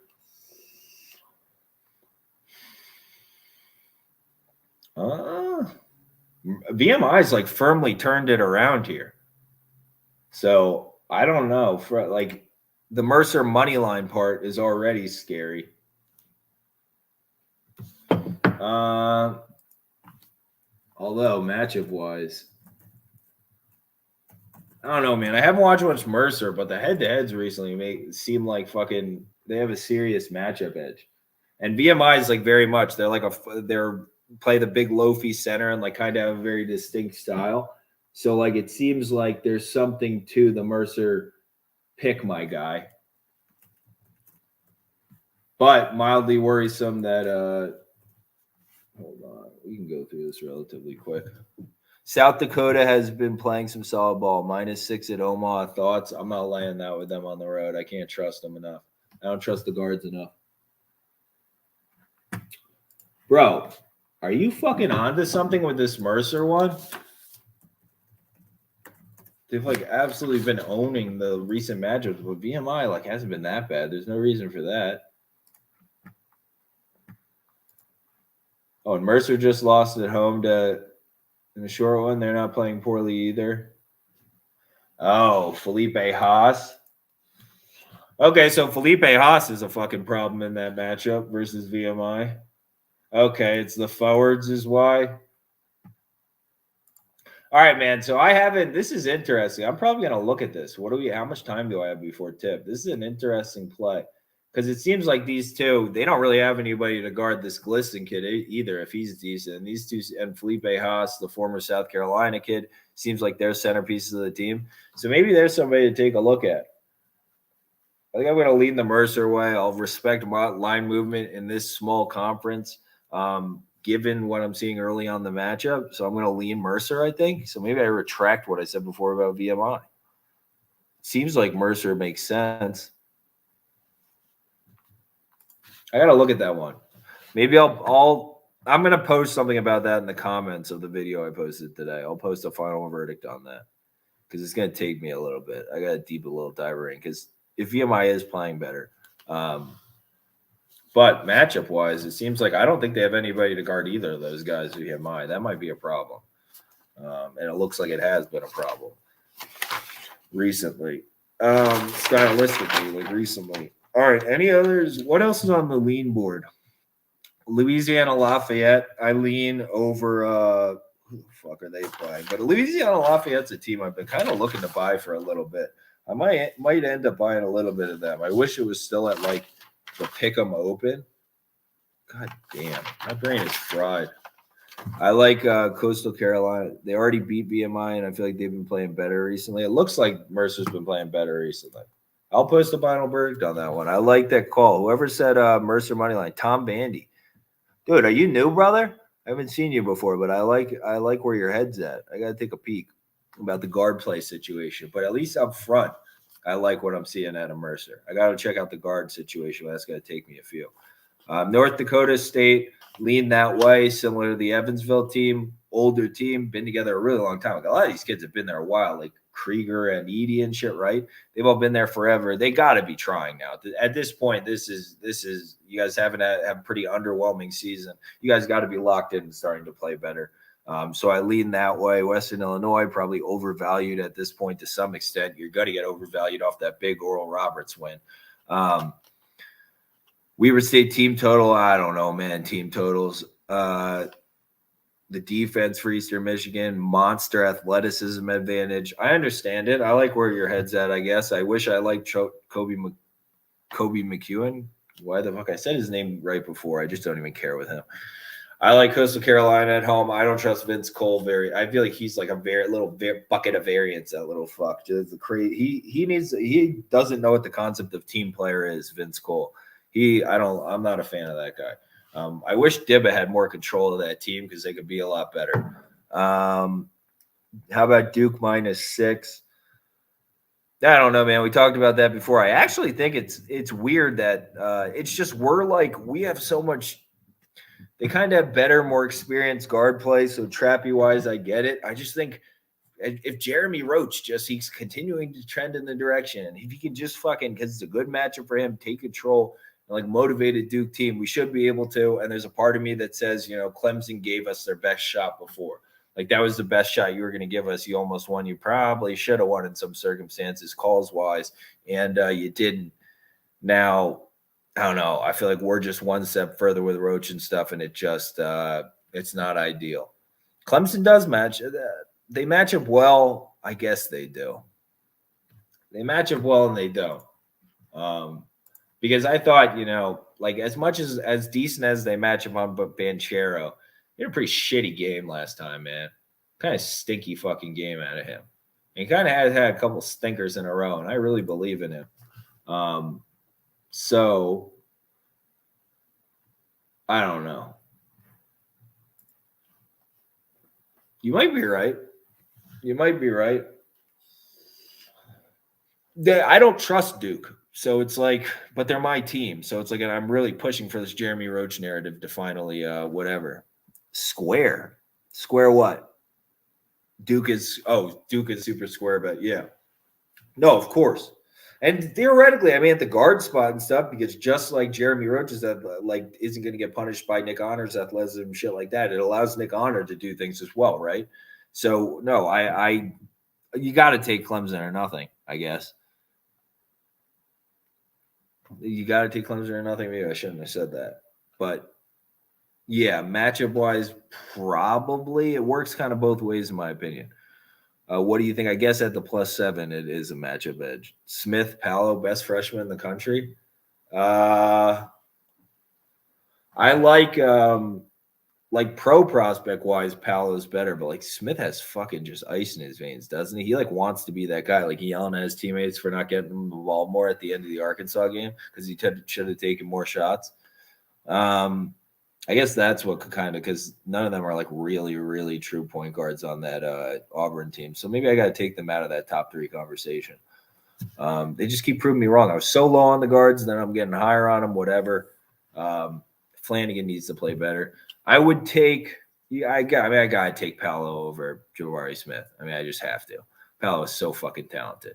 They're just asking him to do so much, and we really get Paolo Banchero the ball in terrible spots. We don't help that fucking kid out at all. Like we need to get him the ball in better spots. Damn it, I want to have an opinion on this Duke Clemson game. I feel like it's my love for Duke that's making me stay on him.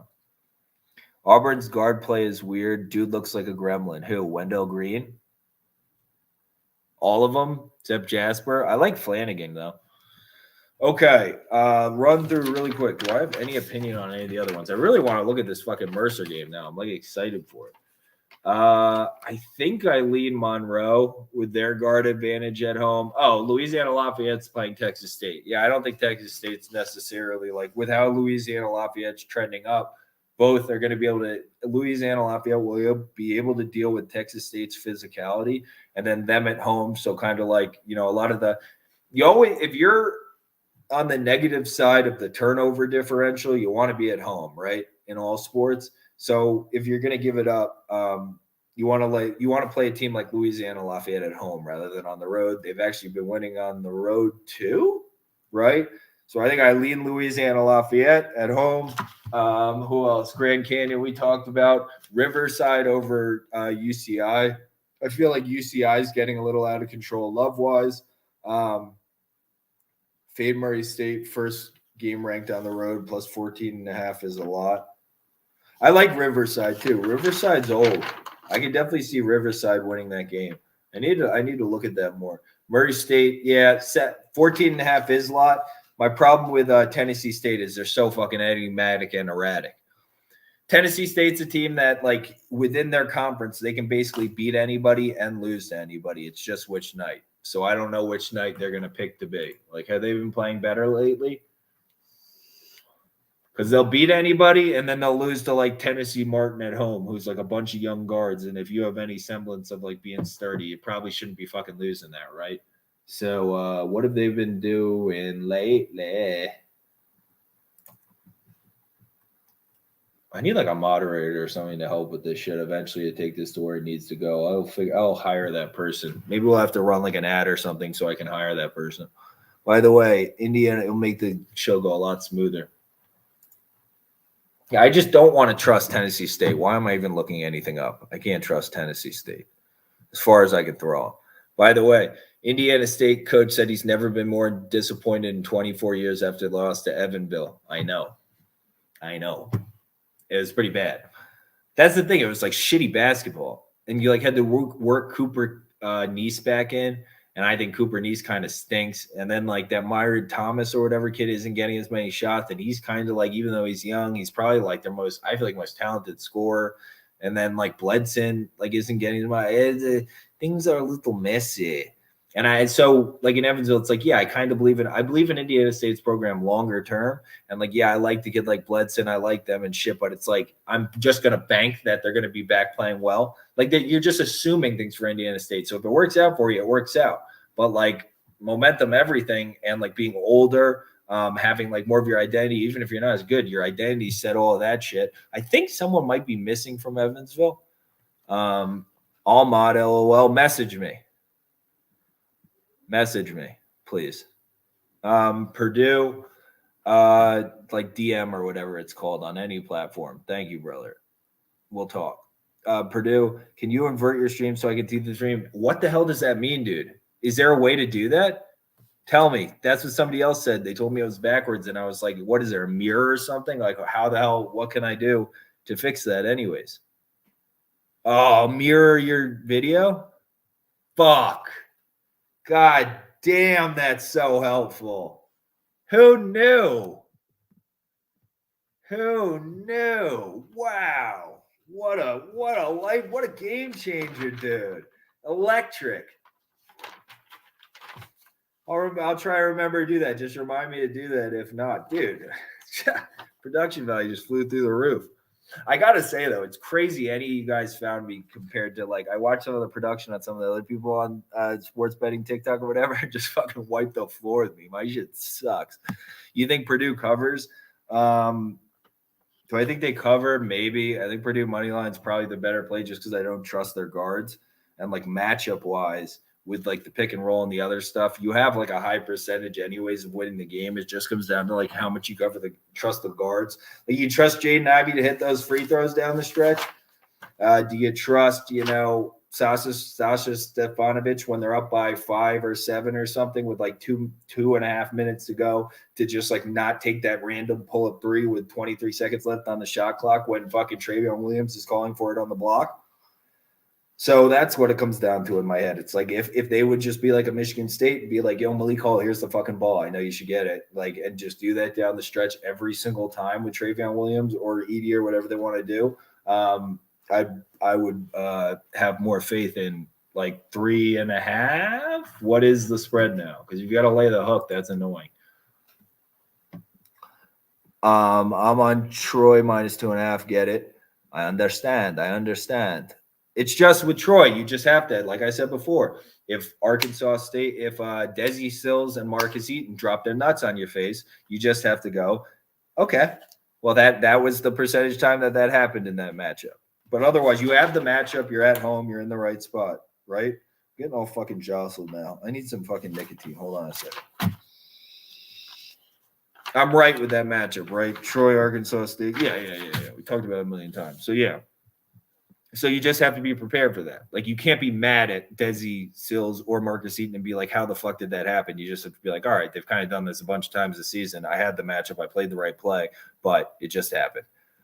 Why Washington State? Because I think the front court's wash. Like, Washington State's got a good defensive front court. They're big. They're going to be able to play with, like, Tubelis and Koloko, who don't take, like, wildly high percentage shots, right? Like, Tubelis is very talented, but he's going to have somebody really good guarding him. And, like, those jump hooks and shit, man, they're not, like, freakishly high percentage shots. Koloko's, like, offensive game, low percentage shots against a good defensive front court. So we're putting it on Matherin to cover, like, to get you an 8-point win on the road. Matherin, who's playing poorly. The Dalen Terry kid, who's like he's pretty impressive, but he's not like super. He's not going to score all the points on like those fucking like drive into the lane and take like the little like 16-foot little floaters and shit he takes. And he's not a great 3-point shooter. And then we need Kirk Reese to hit a bunch of threes. So how many threes do you think Kirk Reese is? They seem to, a lot of their like whether they cover or not is based on whether Kirk Reese hits his threes. I'm not a believer in Kirk Reese. Like, you watch their offense, they're not like getting things moving for like super open shots and stuff. Like a lot of it's like ISO ball that actually gets the shots. Like, they'll try and have Kirk Reese drive it or somebody drive it. It just ends up coming back out. And then like they just throw it into the post or something. Like, that's basically what ends up happening. Or Matherin can beat people off the bounce, but he's just playing like such shit. He's like dribbling it off his legs and stuff. So it's like, until I see Matherin playing better, I don't know. I like Noah Williams. Washington State's trending up. I think Arizona loses. I rewatched. I finally went back and watched it, and I think Arizona loses that game to USC, where they're down 6 to a USC team playing like shit with 6 minutes to go, 5.5 minutes to go. I think they lose that game a really high percentage of the time. USC scored 3 points in the final 6 minutes of that game. That's as a plus 450 dog. So like, you see where the market's valuing Arizona right now. So they're fucking valuing them very highly. Like, people think this is a national title contending team, which I thought preseason, until I've watched enough of this Kirk Reese kid to be like, dude, you don't have the basketball IQ to be who people think you are, because you're not getting people open for like open shot. You're not doing what a point guard does. And you take like a ton of threes and just, like, I get you have a pretty good stroke and stuff, and like you swish a lot of them, but your percentages, bro, there's more efficient offense on this team. And I don't know, Matherin's playing like shit. IV post dump-ins and kick out threes should be all Purdue does. They're stupid talented. I mean, this matchup is all pick and roll, right? You just put Hunter Dickinson and pick and roll, and what are you going to do, bro? It's over for you. So that's it for it. I mean, that's it. Fading high-ranked teams on the road usually works really well. Yeah, it's really hard to win on the road in college basketball. People underestimate how hard it is. Like, one thing people don't think about is like Saturday morning, stuff like that after a Friday night out, especially if the team that is at home on Friday night doesn't really give a shit that much about their season. That's a really good spot for road teams, like early Saturday mornings, because the road team, they probably didn't go out. They had to travel. They're probably in a hotel while the fucking home team's best player was getting his dick sucked with like titties in his face. So he's like, one team's rested, one's not. That's a really good road spot. It's really hard to win. Smaller conferences, less travel, stuff like that. But it's really hard to win on the road in college basketball. You need good guard play. You need like usually some semblance of defense. AO, Isaiah, what up, dude? How you doing? I'm not sure. Have I seen you here before, brother? You got a question? Thoughts on Moorhead tonight? A lot of points. Moorhead, who are they playing? I like Moorhead State. Market likes Moorhead State. Against Belmont. Interesting. We're going to throw some athleticism at them. Belmont's more athletic than in the past, so it's not the same. Like, the matchup doesn't jump off to you like it would have in years past. I kind of like those wings for Belmont. I really do. I don't like Belmont. I feel like they're always overrated, and they really haven't gotten shit done. But yeah. Give me Moorhead if I have to. Oh, dude, and they've won the last 3 matchups. Yeah, it's a little bit. They played this year? Interesting. Let me see the box score really quick because I didn't watch that. In fact, I'm in college right now. See the Mizzou players at the bar all the time. Interesting. The Mizzou players at the bar all the time. I like. Thank you for the tidbit of insight, sir. Any fucking college kids that have insight, like one of our buddies hangs out with Mark Sears. He's in class with Mark Sears. And Mark Sears is in class. He looks like a kid that's in class. I like that. And he leans on the Iowa game. I think the value is on Maryland almost undoubtedly. But I like the fact, if I'm on Iowa, I like the fact that one of the McCaffrey kids is out. Any less nepotism, the better. It's like same thing with Drake. It's like the nepotism are ruining these batches of kids on these two programs, because playing those fucking McCaffrey kids is allowing you to not let Tony Perkins get the experience, or whatever his name is. Tony Perkins get the experience he needs to be getting. So it's really fucking you. It's like double sword fucking you. Besides for the fact that I don't think the McCaffrey kids are very good to begin with. Wait, let's see this matchup. Because Morehead State has some people you can trust too. Yeah, they have Trey Hollowell from Wofford now too. Yeah. 10 seems like too many to me. And Belmont, and a reason for explanation on why the spread's so big is that it always is on fucking Belmont games. Belmont gets freakish respect in the market. Freakish respect.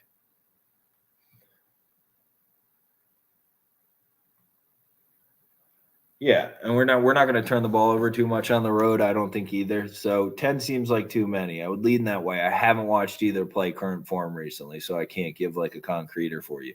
It's bad. I'm a matchup guy, so I really need my eyes.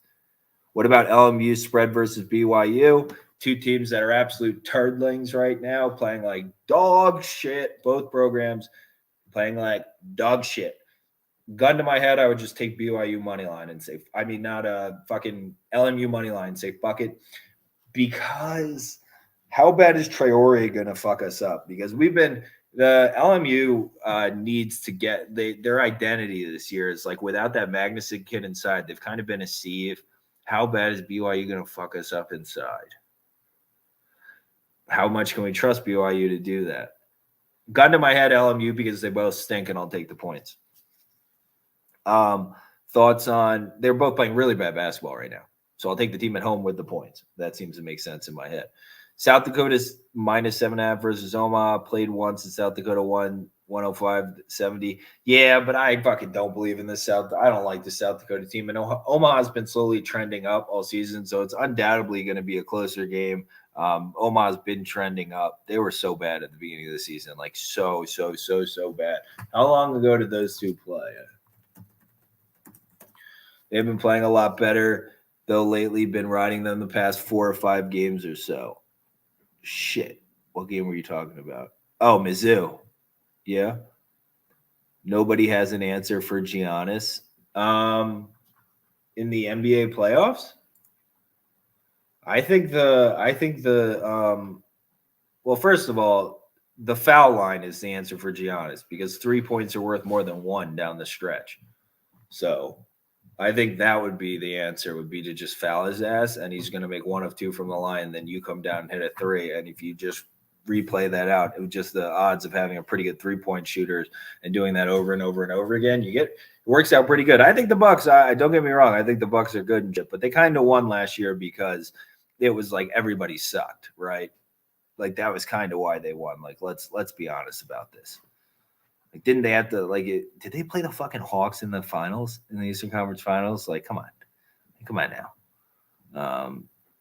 I like him. It's a great story, but he had to win that year. Troy lean. Yeah, I think I do lean Troy, but again, we just can't be mad at ourselves if Desi Sills and Marcus Eaton drop their nuts on our face. Balls. Cal Baptist versus Lamar. That seems like a good spot, a good rebound spot. I know Taron Armstrong's back too. -12.5. It's a lot, but it is a lot, man. That's a lot of points, dude. Do you have a site where you can live bet them? Like, look to live bet them? Like, that's a spot where it's like they're going to win, but that's just too many points. Like, look to live bet them, and can you get them at like 6 or something during it, where it's like more reasonable for a team with young guards? because the guards are young, right? And they have like a freshman point guard. So like it's 12 points. I get Lamar, but Lamar's been trending up over the course of the season. I've actually weirdly been following them. So like I just like can we figure out a way to get that cheaper? And I'd feel more comfortable telling you that I liked it. Like if you can live bet. And you might not get it. And that's the way the world goes because you have a price and you stick to it. It's like, you just don't, just because you really want something, you don't buy it if it's overvalued. Who's Ferris Fakori? Don't be silly. I'm always silly, brother. You got to be specific. Arizona State. I'm on Arizona State. I think Jalen Graham's playing at a really, really high level, man. Like really, really high level. The variety of post moves he has, he's playing at a very, very high level. And I think he's going to take Emmett Matthews to lunch. I think he's going to make him hold his, I think he's going to make Emmett Matthews put his hand in his pocket and follow him around the prison yard. And then the guard play has steadily been trending up, getting more cohesive. So, and Jay Heath is a dog. Somebody said that before. Completely fucking agree. So yeah, I'm on Arizona State. I think they're like the guard play. They're like much better guard play than like Terrell Brown and stuff, like Marion Jackson. And then if fucking Horn can hit like DJ Horn hit like 1 or 2 threes. Washington State over Arizona. Yep, leading that way. I think whatever it said before, cancel up front. And then just Matherin's playing like shit. So, like, how many threes do you think Kirk Ariza hits? That's what I ask you. If you think Kirk Ariza hits well, because they don't get really efficient offense going. They're not like breaking down defenses with drives and shit like that. Everything comes right back out, and it's like we'll throw it to the post, and if we have a good matchup there, we can fucking do that. But they don't get many open threes, man. And Terry is Terry. Like, I like him, but, the runners in the lane are the runners in the lane. You've been watching Seton Hall this year? Yeah, they're turtling. I think they're probably starting to get better, but Roden was playing so bad for a while, and then the injuries in and out and stuff, like what kind of finished product they are. Like, they're still, and I think with Bryce Aiken, because, like, so they have that whole thing going. It's like, is Bryce Aiken or is Jared Roden going to be the closer? They have, like, the tug of war between them that it's got to get solved or they're not going to be able to – you let Xavier come back into it. Xavier can't beat them. They just beat themselves every game. And you're letting them almost come back into it and win it.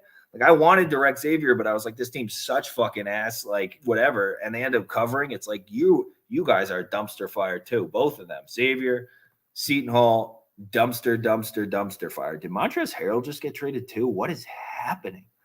App State lean. Who is App State playing? Okay, seems like William & Mary's keeping it relatively close early. That seems good since I'm not getting a chance to watch it. App State's been on fire, huh? Old group getting ready for the tournament. Yeah, I can't. Well, either way, yeah, I lean that way because I can't trust Trey. I lean that way because fucking I can't trust Georgia Southern on the road as far as I can throw them, even if they're healthy now. So you got to think from like a value perspective, like that's probably a little wide, right? Like just from straight like market value perspective, because Georgia Southern's gotten a bunch of players back as the year has gone on. So they are fully healthy now, I believe. They have at least like one pretty old guard, but they don't have any point guard, and they're just kind of fucking sloppy. So again, we have much better guard play, steadier guard play at home. So yeah, I lean App State just because I can't trust Georgia Southern as far as I can fucking throw them. But they have big guards. Like theoretically, matchup wise is better for Georgia Southern. It seems a little wide. So you might have like I just can't take. It's like one of those things you just can't take them. So got end of the. Oh my God, so many things load. This thing's like behind. William & Mary game already started, Neville, so we'll just move on. But it's way too many points. It's like this game's not going to be high scoring enough for this to be. They have to hit too many threes. Towson has to hit too many threes. This is implying that William & Mary is an absolute dumpster fire. They're not an absolute dumpster fire. They're playing much better the second half of the season. Arizona going to destroy Washington State? No, I played Washington State. Only a sprinkle. Because it's not like if the front court's canceled, like I think, then I have to count on like Noah Williams to have a decent game and their guards have a decent game, even though Matherin's playing. Matherin's just not playing well, man. I'm sorry, but Matherin's not playing well. He's not playing well, dude. I've been watching. He's like dribbling the ball off his fucking leg and stuff. It's like not a good look. Morehead State plus 10 should be a lock. Hey, Gabriel, I dig it. I don't know why I didn't look at that one as much. It's because I haven't watched. I like to bet on teams I've watched more recently. Like if I'm really going to invest in them, maybe I'll look at that and Mercer. I really need to take a look at because I haven't watched any of the 4 teams play as of recent, but they seem like good bets. And just looking at matchup wise, like overview, I haven't taken a peek. Maybe I'll add that. So I got to get back to people on Mercer. I'm going to post it in the comments of the video from today before. Oh my God, we're getting so close to tip. Maybe I won't have time. I'll do my best. Star 10U lock in Duke tonight. I have no opinion on that game because I think like it's not a bad matchup from Clemson. They probably gave us their best shot last time and couldn't get it done. But it's not a bad matchup. Like for what Honor allows Roach to do, Roach allows Honor to do, and like it's not bad. Like, is Jeremy Roach going to continue to take steps? If he does, we could beat Clemson by 50 fucking points because we can beat anybody by 50 points if we really continue to progress. Closed out Texas, Michigan, and like Reese Beekman had a fuck you game the other night. We were on UVA. Like that was the best bet of the day, whatever the other night. But Reese Beekman had a fuck you game because Reese Beekman's a fuck you kind of guy. Closed out Texas, Michigan, and Rutgers. He should be healthy for Nova Saturday. Bryce Aiken is the closer when he's on the floor, no doubt. Yeah, see, I got a problem with that because I think Jared Rhoden's better, and I think him doing that and like him being that alpha is limiting Rhoden from being the best. I think Rhoden's an NBA player. Bryce Aiken, I think, is like more experience, and he's like a cute thing with it, and he can really abuse a good matchup. But when it's a bad matchup, he's fucking can't do anything because he doesn't have the explosiveness he needs to. And then that completely limits them for when it's a bad matchup, when you need Rhoden to be the guy, because Rhoden can get his offense going against anybody when he's playing confident because he's an NBA player, in my opinion. So like, for certain matchups, it's okay. But the top two, the best seat in all has Jared Rhoden closing. And I'm pretty confident that's correct. Pretty confident. Arizona State goes on 4-minute spouts where all they do is shoot threes and hit none, which kills them. Now, what I think helps is that I think because of the fact also that Emmett Matthews, when he gets going, can be really dangerous on the offensive end, I think their game plan is going to be to just Jalen Graham, go to town. Let's just go heavy Jalen Graham because that's the thing, right? Where they do have those stretches. But Jalen Graham playing at such a high level. He's playing at such a high level right now. I think that forces them to go to it. So that's my thinking, Goat. Because how can you not? He's sitting at like no matter who's guarding him, you could put anybody on him. Teams are throwing everybody at him, and he still is just like fuck you. We talked about App State. What about NBA locks? I really didn't look at NBA today, brother. I'm sorry. I got in so late last night coming back from Florida, and it was like hard for me to get to all college basketball. But now that we have more people here, by the way, everybody that posted, I really fucking appreciate it. And I'm going to work to put out like a Bengals video, a Ken Near video, all of this stuff. Keep like trying to up it because everybody that wrote like thank you and shit for my mom, praying for you for my mom and stuff, she ended up reading that shit on like all the posts, like people praying for her and stuff, and going to visit her, like it put a fucking huge smile on her face.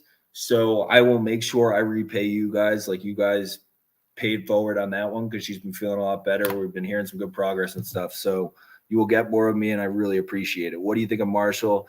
They're almost undoubtedly like underrated and shit, but I trust them as far as another team. I trust them as far as I can throw them. They've just been underachieving all year. Given that they've been underachieving all year, I think probably like if you're going to take them now against a team like FIU, that kind of like where you just superior guard play, just kind of like just work them, right? Because the forwards aren't going to be able to do too much against what Marshall has. How is Marshall been playing? They've been playing better, right? They're just that team is just a mess. That Andrew Taylor kid just isn't who people thought he was. So that's an issue with that. Like people kind of beginning of the season, so many people got burned because they thought he was a certain guy. And he's just like not that guy. No, laying 5.5 with Marshall. Stop it, Jake. Stop it. No, we don't lay 5.5 with Marshall. Sorry, Sharp Plays. I almost fell into a tizzy there. My brain hurts. No, I will not. I will refuse to do that. Do you see Gonzaga in the Final Four? No. I think Holmgren, like, what is that kid? He is like a stork. He's like not even real. And Timmy, I already know what Timmy is versus a bad matchup. And like somewhere that's going to hit him. And then like, we always have that saying, don't trust an Emhart. It was like our conversation from the other day was like, do you think Butler can win? I ended up fucking taking Butler money line, which was so fucking disheartening. But it was like, do I think they can win? Yeah, because a decent defender on an Emhart and the whole game ends. Like the Nemhards, you can't trust a Nemhard, man. It's one of my core sayings. I'm sorry. So no, I don't really think so. As much as fucking low battery. So we're on our last like 15 minutes here. So I know I don't see Gonzaga in the Final Four because I don't trust the Nemhard as much as I like Strother. And I like Anton Watson. He's a winner. He's willing to do what it takes. Yep, I got to look at Morehead State. I definitely lean the Morehead State way. I might end up taking that. I got to look at it. But yeah, it seems like way too many points when like, Belmont's kind of drifted more towards being like more athletic and stuff. And like, so like it's drifted more towards taking away what made them awesome in this matchup beforehand. Because Morehead's been the same template for however many years. I'm taking SEMO money line. I think plus 140 is crazy when I think they win the game 65% of the time. That's very solid edge. I am pancaking it. I have 2 units on it, which is like the max I put on a game, unless it's like something like, Joey B Super Bowl or like unique situations like Cannonier this weekend. I'll have, significantly more than 2 units on Jared Cannonier tonight on Saturday night because it's the UFC fight I've liked the most since I've started following UFC. So I obviously have to reflect that, and I put the time in watching and doing whatever. So yeah.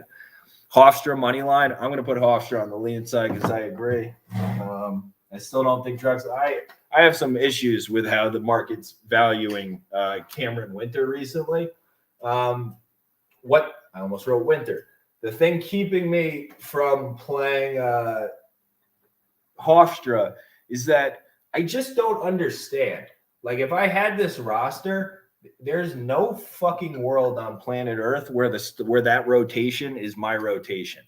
Because Jalen Ray, like, you've taken away, he used to be like one of the biggest dick closers, like definitely in this conference, but in like mid-major basketball, you've somehow sapped his confidence and have him, and he's like coming off the bench playing this weird shit. Cooks, I would be bringing off the bench. But I need, like, the role situation is just not optimal. I'm not afraid of Hofstra's bigs and stuff like that, but I think Hofstra matches up really well. I mean, they have this pretty significant edge at guard. They're going to have somebody to throw on Winter and at least make his life a little difficult, and like front court matchup well, and then like way more talent at guard. Hofstra's been playing better. So yeah, I think so. I definitely lean that way. If you're one of the potential 1 seeds, what's the team in the 10 to 20 range that you don't want to play? Towson. I don't want to Wendares. I don't want to play Towson, dog. They're going to be really tough. I really like them as a mid-major. If can Santa Clara somehow in a 1-game beat Gonzaga and get in at the WCC? There's other teams. There's much better teams. Fuck, that's such a good question. Give me 1 sec. Let me just look up some standings so I have shit in front of my face. Wyoming, great call. Demon Dog, I like if that's an answer to that, bro. Yeah.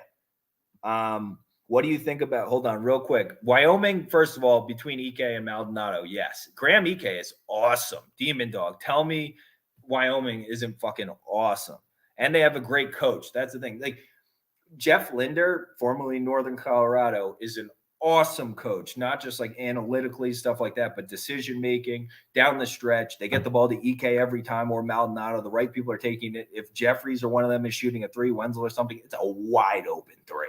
And that Jeffries kid has also proven himself to be a very good shooter at this point. We can't disrespect him anymore.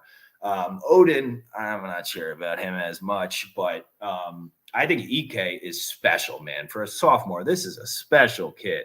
Yeah, Wyoming's won me a lot of money this year, too. I agree. UCSB and Washington top plays.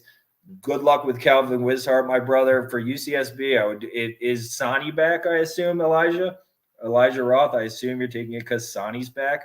And Washington, yeah, I like that Maldonado gets to the line, too, Demon Dog. I like that Wyoming in general knows they need to get to the line at the end of the game. So they don't put it up for chance with like, I'm going to fucking, with a long range shot, stuff like that. They get to the line, Maldonado and Ike, and they hit those shots. Even Ike more than Maldonado. It's so impressive. Graham Ike is so impressive to me for a sophomore. He is incredibly, maybe he's 3-year sophomore, but still he's fucking incredibly impressive. His end of game and stuff. Mountain West Conference is loaded. I agree, bro. I agree. No Sonny, that's rough for me, Elijah Roth. Yeah, Miles Norris had 33 last game. Good matchup for them theoretically in the front court. Both way more athletic than that goofy big guy for Cal State Bakersfield. I forget his name, but he's way too slow for either of them. I agree, but I think Cal State Bakersfield has like the better guards in my opinion without Sonny, man. And I just gotta like better guards at home. I just can't take UCSB, even if I think Sal and Norris are like way more talented. That Wizhard kid. If I just search a picture of him, I want to slam my head into a wall. All right, Adrian Sanui, my brother. Duke money line, Purdue money line, Arizona money line. I don't trust Kirk Carissa. Like the money line play on Arizona, these are individual. The money line play on Arizona, I just like relative to whatever. I just don't trust Carissa, and Matherin's not playing good enough for me with the front courts canceling to justify whatever that money line price is. With Washington State playing better, what at +7? It's like somewhere like 250, 270, somewhere in that range, right? Back on the Washington State side, Bray Cunningham. Oh, you actually look kind of cute, but sorry, can't do this. We're talking about fucking basketball. Who are these people that just invite you? Purdue money line, I think probably wins. I put that on that side. The money line, I have more confidence in than I think there's value probably on that. I just don't trust the guard play, and I can't keep doing it. Duke money line, no, I think probably. Okay, so parlays in general, if you've ever seen the chart, I think you should look this up. And, whether you do this, I do this professionally, so I have to care about this. But you give away money on parlays. Like on a 3-team parlay, you're giving away at least 15% of what you would win. So you're paying a 15% tax on top of the juice that you're paying. And on money lines, so you're paying them a hefty tax on this one, my friend. There's a lot of taxes on that $500 parlay.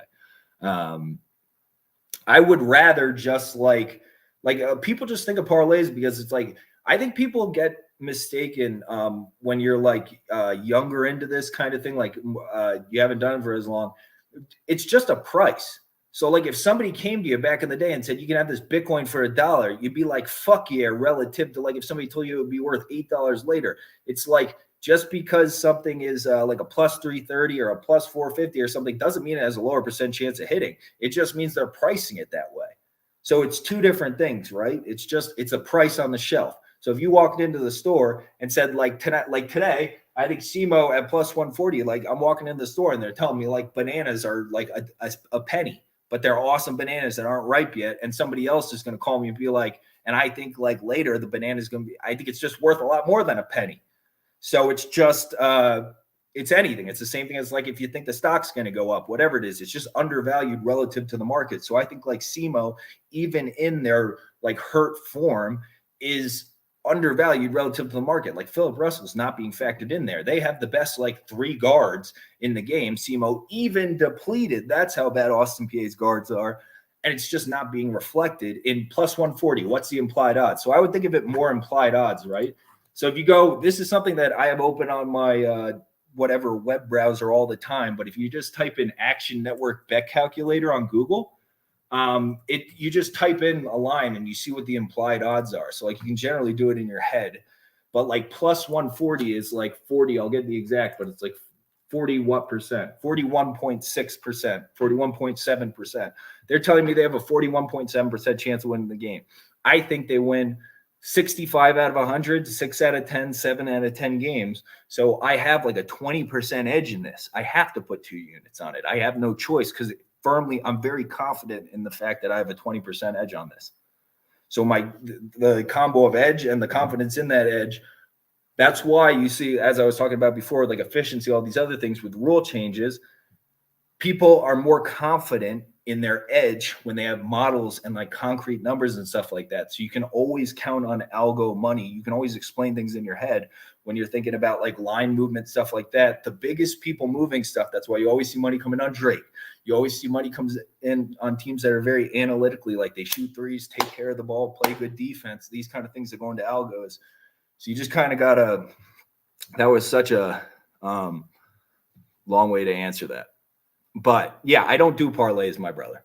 I mean, if I'm dicking around with my friends and I want to put like a 10-team parlay because we're going to the fucking whatever, and everybody's joking or whatever, but like it's just if you have a limited bankroll or like you're really not going to be at the computer plus a limited bankroll, I guess I could see a parlay, but there's just so few. I can't endorse it because I really want to help people make money. Like long term, like I'm giving away plays that cost normally people a lot of money. Where you're going to make money if you just learn. We can like if you learn how to just handicap, you don't need to do that. And like whatever the return is on parlaying, like minus 270, minus 270, minus 250, just take a plus 140 that you have a lot of confidence in. Just find the right matchup. You're smart. Kirk Reese is the worst defender in D1. He's also doesn't play make. He is the most overrated player in D1. He might be. I had 2 units on Tulane plus 10 yesterday. To happen to see how they covered. I didn't watch. I wrecked Memphis because I thought that Tulane would let Memphis play the unstructured game they want to play. That's basically what the Memphis handicap is because Penny doesn't coach. So if you think it's a team that's going to let them play fucking psycho ball, they have a ton of talent. So if it's a team that's not going to let them play psycho ball, so I didn't get to watch anything yesterday. I was coming home from Florida though. So I literally didn't watch a single game. I got to watch some of the Ohio State one because they really fucked the bag on that one, which I'm shocked. I thought Brandon would have closed a game like that. And it seemed like he had tons of opportunities. Only parlays I make are teasers. Yeah, I don't know. I can't pay extra juice. I'm a straight bet guy, and that's generally it. Unless I have some information, like I know what color the Gatorade is going to be or something. It's like, okay, well, I will take that. William and Mary leading at the break. Let's go. Lovely. Facts. Yeah, it's just they have to hit the thing. Like Towson isn't a team that's going to necessarily fuck everybody up. They're just like such a solid basketball team, though. But a lot of how much they win by is like that spread is dependent on the variance of their 3-point shooting. And like on days they're fucking hot, and Gibson and Timberlake and all of them are just draining threes. I mean, yeah, beat anybody by 40 points. And you could beat some of the really good teams in the country. Like you're talking about upsets in the tournament. Towson first round, you can beat basically anybody because you also can play like a style of ball where you're going to get to create those 3-point shots, even if you're letting up easier buckets on the inside on the other end, right? With Charles Thompson driving, with Cameron Holden driving, stuff like that. This thing takes a little bit to load. Okay. Okay, Lindy Dogs, you're silly. What's be going? Even with how volatile Kerr has been, Kier and Pell have been great off Arizona's bench. Pell has really impressed me. When he like posts up on smaller guys, I really like that offense actually, but they don't go to it enough. Kier's been okay. Pell and Ballo have been awesome. I like that. Where you just say fucking go all in with Coloco and Ballo. I have like that, but then I mean you can't play Tabellis too against any reasonably coached team on the other end, so it keeps Tabellis off the court. So that's the problem with the Ballo thing. It's like we have all these front court players, and we just need Mathurin to play decent and Kirk Carissa to take his head out of his ass. Although it's not even taking his head out of his ass. I'm convinced at this point Kirk Carissa doesn't have the basketball IQ to do the things that people think he can do. Like that's where I'm just like, so I'm starting to fall off with Arizona, and they're not my top anymore, and I'm like losing a lot of respect for them. I think they're playing teams at the right time. Oh, I can comment while I'm in here too. I guess what am I going to do anyways? Why do you like ASU 13th worst shooting team on the road versus a zone? Because I think you can put a bunch of people in the middle of that zone. First of all, between Jalen Graham and how well he's playing, but like Marion Jackson and what's his face? Jay Heath's going to take people off the bounce in that zone, dude. Jay Heath is a good player who has a lot of experience against the real thing from being at BC and Syracuse. Now he gets to face the watered down version on the West Coast. He's going to have ideas on how to break down that zone. Oh, trust me. And they have a bunch of experienced guards. They'll break down that zone enough. Jalen Graham is playing really well, and that's going to limit a lot of the stupid shots that they would normally take because you're obligated to get Jalen Graham the ball and make him a focal point right now because he's playing so well. If not, if you don't do that and you have Marion Jackson and Jay Heath, then you're just idiots, and I can't help you anymore. I guess I'm not helping you to begin with, but I think that's what they'll do. Who's where's when William and Mary only scores 10 points in the second half. If you watch them play, they actually have some decently dependable guard play and some decent players, man. Like they don't make like way down the stretch.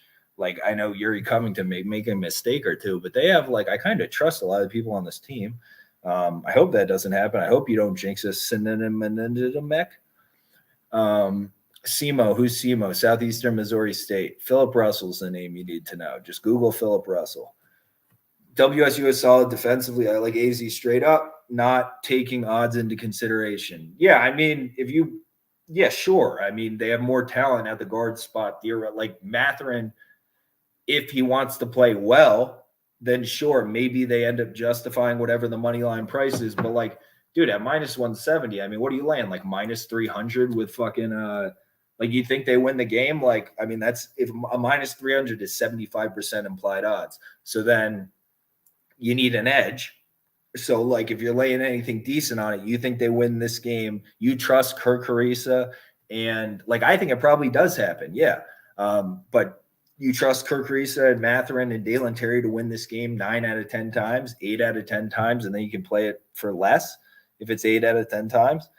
It's just a math thing. It's like, yeah, if they win, but like, it's just like long-term winning. Like you're not even winning. You're just investing. It's just investments. So yeah, I think they probably win. It's like Purdue tonight. I just don't want to invest in those guards. I just don't want to do it. I think there's value on the money line more than the spread because of those guards at the end of games. I don't want to do it, but I definitely lean that way. Like, I think Purdue's the right side, just given what we saw in the pick and roll at the end of the last games. Because you put Hunter Dickinson in the pick and roll, and it's kind of fucking over. Do I have a Twitter? Yeah, it's the same handle everywhere, just Jake Lyden Sports. Look terrible versus SEMO without Rayshon Taylor. Who are you talking about, fun guy? Who are you talking about, my brother? Tulane blew a warm-up layup for the cover. Oh, man, no. Yeah, that shows how little you can trust Memphis then, because they gave them their game, and Memphis couldn't cover that much with the talent edge they have. Jalen Cook's playing like shit. Duke -7. I can see it. I have no opinion on that because I think like both teams have an okay matchup in theory. Like, I think a lot of it's going to be dependent on shooting. I think the guards are both going to be allowed to do a lot of things. I think there's probably going to be a decent amount of points scored. There's some part of me somewhere that thinks that like Clemson had its best shot already, and they're not there. They gave them their best punch, and now that the second time it's not going to be like, it's going to be a lot more difficult. Have you watched any SIUE? I have not. Sorry, brother. I had like early on in the season, but like I'm completely blanking on them now. I haven't as of recent. Thoughts on IUPUI team total under, man? I have no idea, but they're fucking. Somebody said like one of the streams previous that they're holding open tryouts. So like they're holding open tryouts on campus for people. Elijah Roth, I answered yours, my brother. I have Purdue and Washington State as my only two plays. What should be my third and final play? ASU. Just as a JMO, just as like a longer term thing, I would just think about it. Oh, I guess if it's limited by bankroll, okay. But I would just think about it more as like an investment type thing. Like if you see edge, you got to take it. And you have high confidence in that edge, you got to take it rather than like a defined number of plays. But I don't even know if that's what you're doing, so I shouldn't assume things. Stanford or ASU, pick one. I think it's difficult for me, man. I think Stanford might have a little bit better edge, but ASU has the better guard play. So like trusting that, like, but I don't know. I guess Stanford, the points. I have the money line too, but I just don't trust this Oregon offense. Like this ISO ball offense and shit just isn't the same. It's not like real offense to me. Like they're so incredibly overvalued. Whether they win or not, I know they're really overvalued. Like I just fucking know it.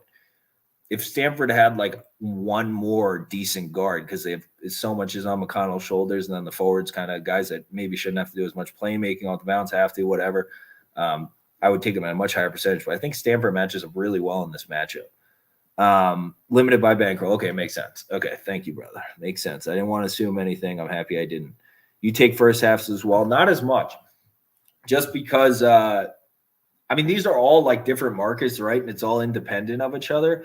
I haven't done as much studying on that. Like I know people that do this for a living as well that play first half, stuff like that. A lot of it is like algo driven, stuff like that. Matchup wise, I guess you really can, like, especially teams where you have deficient guard play. When I take more deficient guard play, I should be looking at first halves more. Like, I take big dogs, they're almost always up at half. So I should. I just honestly haven't had the time, and I'm trying to put a lot of time into content and stuff like that, and UFC. I think the opportunities in UFC with how immature market it is, plus we're starting to get Bellator with higher limits, LFA with higher limits. You see Eagle FC's coming out, Khabib's thing. These are all going to start competing with each other more. You see Francis might get $1 million to fight some Russian organization, or 4 million, 8 million something. Yeah, you start building more of these in. And that market grows. It's still going to be so inefficient, but the limits are going to go up a ton, man. We're going to be able to, the amount of money to be made in UFC, and then I want to manage a fighter there too. So I'm really put a lot of time into UFC. So that's really what's limited with me. Don't want to lay UT Martin, not knowing anything about them though, I guess. Wait, UT Martin I know a little bit about. What was this in response to, Fungi? Oh, have you watched any SIU at Edwardsville? Yeah, UT Martin has very talented guards. They're just young and enigmatic. So it's like I don't know what to expect out of UT Martin's guards, but they're good. I mean, they're talented, man. There's a couple of really talented guards on that team. Collab with Book It with Trent. Because people keep fucking reporting me and shit on here for just trying to be a good guy and give my time and free picks, I am going to start reaching out to a couple of these people. I wrote down Book It with Trent. I wrote down Aided Podcast. If anybody else had, from my buddy Caleb, if anybody else has any other ones that want me to try and message these kids and fucking get on there, I will. I'm writing myself a note again because I wrote it a few times. I still got to message that kid. Apparently he's at Red Rock all the time, which is literally a mile that way. And it's like my degen home book. Like when I'm just playing shit, I go there and just spam out if it doesn't have the best price. But him and Aided Podcast, I guess I got to go. If there's any others, please post them. And I'll try and, because fucking now that people are starting to report me and shit on here for just trying to be a good guy, fuck that. Now you're going to see my face more. Eat my dick. Now you get to see it more. So that's how okay. MSTU lock of the day. You're still going, respect to you. Why, bro, I really appreciate that people were posting nice shit to my mom, saying like prayers for your mom, all this different shit. Cause I think the prayers worked because my mom's been feeling a lot better and it's been on like steady progress, which is why I came home from a meeting today.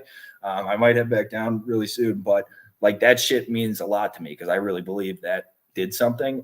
So I owe you guys a bunch. So I'm going to try and up the content, and then people are fucking reporting me for just streaming from my mom's hospital bedside. So now I'm a little vindictive. Now we're gonna up this shit a little bit, volume up. MSTU lock of the day -6 or in parlay ML. Ace of Sports, the one thing I love MTSU, and I think another kid we're talking about is an up transfer. I think fucking Cam Wesson is sick. I love Cam Wesson. He can do a lot of things. Shoot, get to the line, play make for others, his driving ability. He is so talented, that kid. Jefferson's good, like big guard play edge. I definitely get it and everything. I'm a little worried about young team at home against an Old Dominion team that's not as good this year. I'm mildly worried that they let Old Dominion control pace of play. And then because Old Dominion is going to keep this thing as low scoring as possible. And then it just becomes like a lower scoring game where they only cover by like 3 or 4 or something, but do win anyways. But it's just like where they're not incentivized to beat the shit out of them. And it's difficult because they're a young team in a lower possession game. So that would be the one thing I'd be worried about. That's actually why I threw ODU on there, but I put spread only because I like MTSU too, and I don't want to fade them. Take Atletico Madrid over Man U. Fuck. I appreciate that. Fucking, you know what? I'll just throw something random on it. But I don't follow any soccer, but that just seems fucking cool. Why not? Is it today? That just seems fun. Speaking of UFC, Gane was my biggest bet and got rocked on my FAO. Francis ain't a joke. I know, man. He ain't no fucking joke. And with that wrestling, I mean, he's also a person, though. It's like kind of like our narratives where we like to bet on winners and like fade losers like Ben Simmons. Bro, Francis is a winner. Look what that guy's accomplished in his life. He's a fucking winner, and that's just a matter of what it is. And that's something we left out of that handicap that we should have been privy to, is that guy just gets his shit done. Is going to improve his life, is going to defy odds, is going to be this guy. He's just a winner, man. Going to snag Stamford first half money line for one unit and see what happens. HMFC McDonald Donald, not Mick. Oh, it is McDonald Lee. McDonald I? Fuck. Hey, I like the idea. I have Stamford full game at plus 330 because I think that's off. I actually watched that first game, and I like how Stanford's matches up. It's a bunch of 6'7" guys and shit. One team has a point guard, one doesn't. Yeah, Will Richardson, them, if they make a bunch of, like, if Will Richardson makes a bunch of where he's just standing there and then pulls up from three, not even with any space, sure. And Jacob Young, too, very high volatility with the little shit he does in the lane and stuff. When he's not able to do what he can, because he's, I guess, their best, like, masquerade of a point guard, there's problems. Why Evansville, Elijah? Because I think Indiana State is playing like as bad at basketball as you possibly can. And I think when Cooper Neese came back, it fucked something up. Like in between when he went out, came back, like it went 0 for 17 from three. So that would be a point to be on Indiana State. The fact that you think obviously that can't happen again, which it can't happen again. But also neither team snagged an offensive rebound in that game. So like Evansville, I think will probably win the battle on the boards in this one. Indiana State playing like shit, young team. Evansville, like North Dakota State, someone like that, pushing to the end of the season. All veteran guys who have been together like 4 or 5 years together. This is their last time together. This is their last pro ball. They're going to be trying as hard as they can. They have all the momentum in the matchup. I think you're just expecting Indiana State to just like completely change, which like things in motion tend to stay in motion rather than don't. And Indiana State is like falling down a hill. I don't want to catch a knife at minus 200 or catch a knife at minus 4.5 on the road. I'd rather just not catch the knife. And at plus 160, where you're saying, you know, they have like a 40% chance of winning, 38%, 37% chance of winning. I'll just say, nah, I think it's like a 50-50 game and throw a little bit on Evansville and root for the like young, the kids, the older kids to have a great night and like continue their send off. They have all the momentum. I'm a big momentum guy. Is Coastal Carolina line and trap? No, I actually weirdly it's just Georgia State getting all their players back throughout the year and finally like getting more players back. They had so many people out, right? So like Georgia State, Georgia Southern, throw them in a bucket. They've both been getting people back as the year's gone on. I think Coastal Carolina just pisses away a lot of games. That Vince Cole kid, when he's like taking, it's such inefficient offense out of him, or it just looks it. Like he just looks like a streaky guy, Vince Cole. So I think like when he's like hitting his shots and shit, and whatever the center's name isn't getting frustrated with his matchup, like a little annoying kid, which I think he has a good matchup here. But as long as he's not getting frustrated, stuff like that, their offense can look really good. But Dibba should have more control of this team because when it's going bad, it's going very bad. And they look like complete shit. Georgia State in that scenario is better offense. So I think Coastal Carolina personally is a high volatility team to me. From a matchup standpoint, I would lean them, but they're such high volatility that I would rather not. Prayers for my mom. Thank you, Elijah. I fucking appreciate it. You're a good guy. That's right. The 0 rebound game. Yep. I'll give you credit. You seem like you do your research on teams. Do you ML picks or just spreads? I do a lot of money lines. SEMO's money line. I mean, it's just where the value is, Swish. It's all based on value. I threw 4 units and like what kind of game you envision. Like it's not like if I take somebody money line as a big dog, I might not even take the spread if I think there's like super high volatility and like maybe it's a high volatility 3-point shooting game or something like that where it's like just the volatility of it. So it's like 2 different bets to me. They're completely different. Just like when I'm live betting a game, like I talk about how I hate parlays. Oh shit. I hope it's something random. I talk about how I hate parlays. I talk about how I don't hedge off shit like futures, stuff like that. I don't hedge. I'm not giving any more fucking money to the books. You take enough with the juice. I'm not giving you any more tax. But I will live bet because they're giving you something for the worst price. Like if you get a book where you're paying minus 117 on either side for like a spread instead of like minus 110 on either side. That's the 10% mark. So we're almost done. But like that extra 14 cents of juice for the information throughout the game of like you get to find out more and more and more and see what's trending, see who's making mistakes, who's capitalizing on mistakes, especially on like a basketball game, who's getting the better shots. Do we have the 3-point shooting and the guard play to make up this lead? Oh, we do. And we're getting the better shot. They're just like getting good bounces, shit like that. Let's live bet. So that kind of I hope that justifies it, but it's all different. I went kind of on a tangent there, but they're all different plays to me. So everything's different. It's just based on where the value is. This is investing. It's not betting. We're not betting here. We're investing. It's like sometimes your investment wins, sometimes your investment loses. Like even just watching the flow of the game last night, that Ohio State Rutgers game, like even at minus 155, I think if that game plays out, X number of times, I got to watch the end of the game, but it seemed like I'd probably take that. So it's all about whether you win or lose. It's about the investment. Like a couple weeks ago, North Dakota State was up 19 in the second half as a slight dog at home and managed to lose the game. I mean, it's still, implied odd. You make that investment 10 times out of 10, you're going to be a rich guy. So it's just investing. Okay, I threw 4 units on John Rahm to finish top 10. First of all, 4 units is what percentage of your bankroll is a unit? 4% on fucking John Rahm to finish top 10. That's bold. You also might know that might be your sport, golf. I'm going to fucking write these things down. Start following these random things as we become a community. Demon dog. Morehead State. So many people like Morehead State plus 10. Night Gobber. You're not the first guy, man. A bunch of people have, and I can't see anything matchup-wise. Why not? I just haven't watched Morehead State or Belmont in a while, and I don't like to give a decisive opinion on anything unless I've watched a team in a while because I am a matchup handicapper. So I figure my edge, I think, is from watching shit. And I use some stats, but watching shit. Well, $50 units means nothing. It's a bankroll. It's a percentage of bankroll to me in my head. I mean, everybody. That's all it is to me. Because everybody's, unit sizes are different.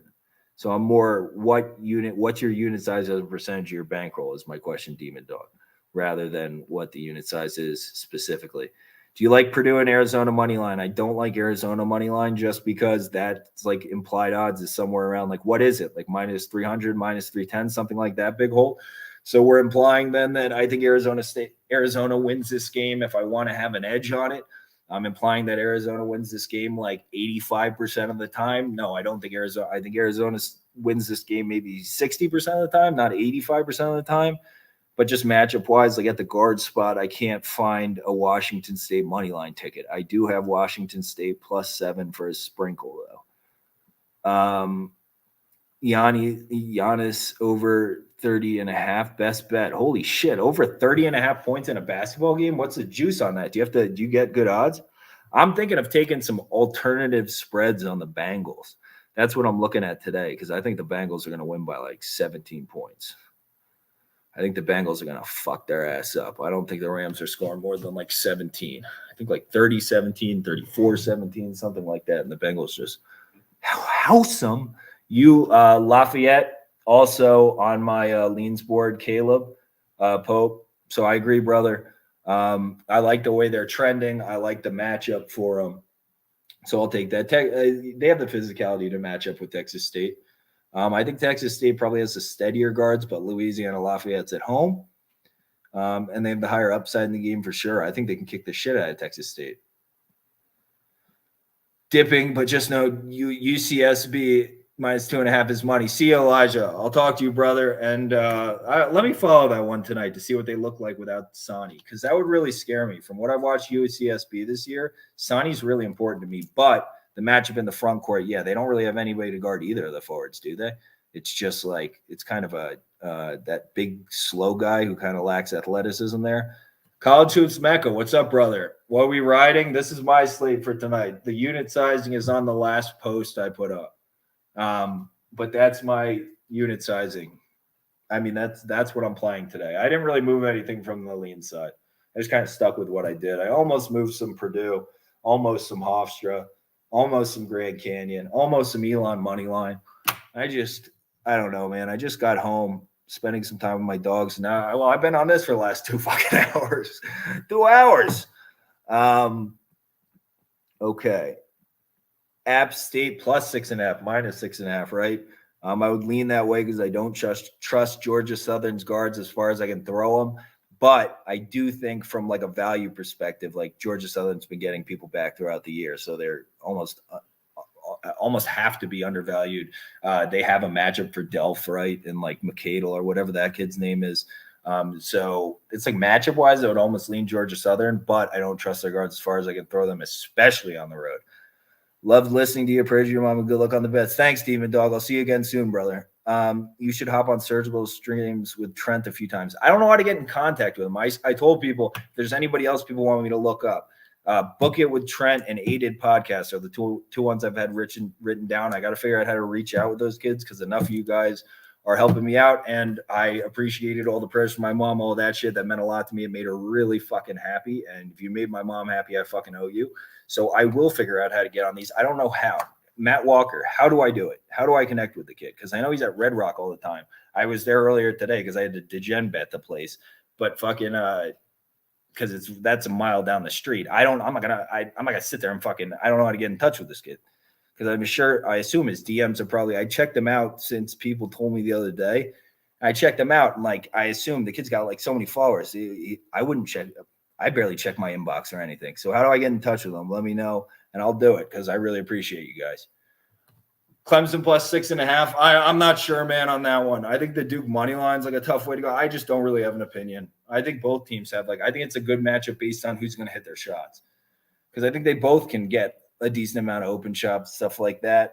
I just have this gut feeling somewhere in my stomach because I think both guards, especially the lead guards on either team, have matchup for success. But my problem is that I feel like Clemson might have given Duke their best punch in the game at Duke, and now this isn't going to work out as well this time around. Holy shit. I think Bengals win for sure. Yeah, I have a decent amount. I stopped on the way home from the airport last night. I picked up some Bengals plus 170. I'm going to end up having a lot, and I definitely want to look at the alternative spreads. Me too. Just hope I'm at the stream at 11 a.m. and send a guest request. HMFC McDonald Lee. Just hope I'm at the stream at 11 a.m. and send a guest request. Okay. He was in my fraternity at TCU. A couple guys know him in my pledge class. I can try and help you out. Hey, man, I would appreciate it because if enough people are telling me to, then I want to follow through for you guys more than I don't give a shit.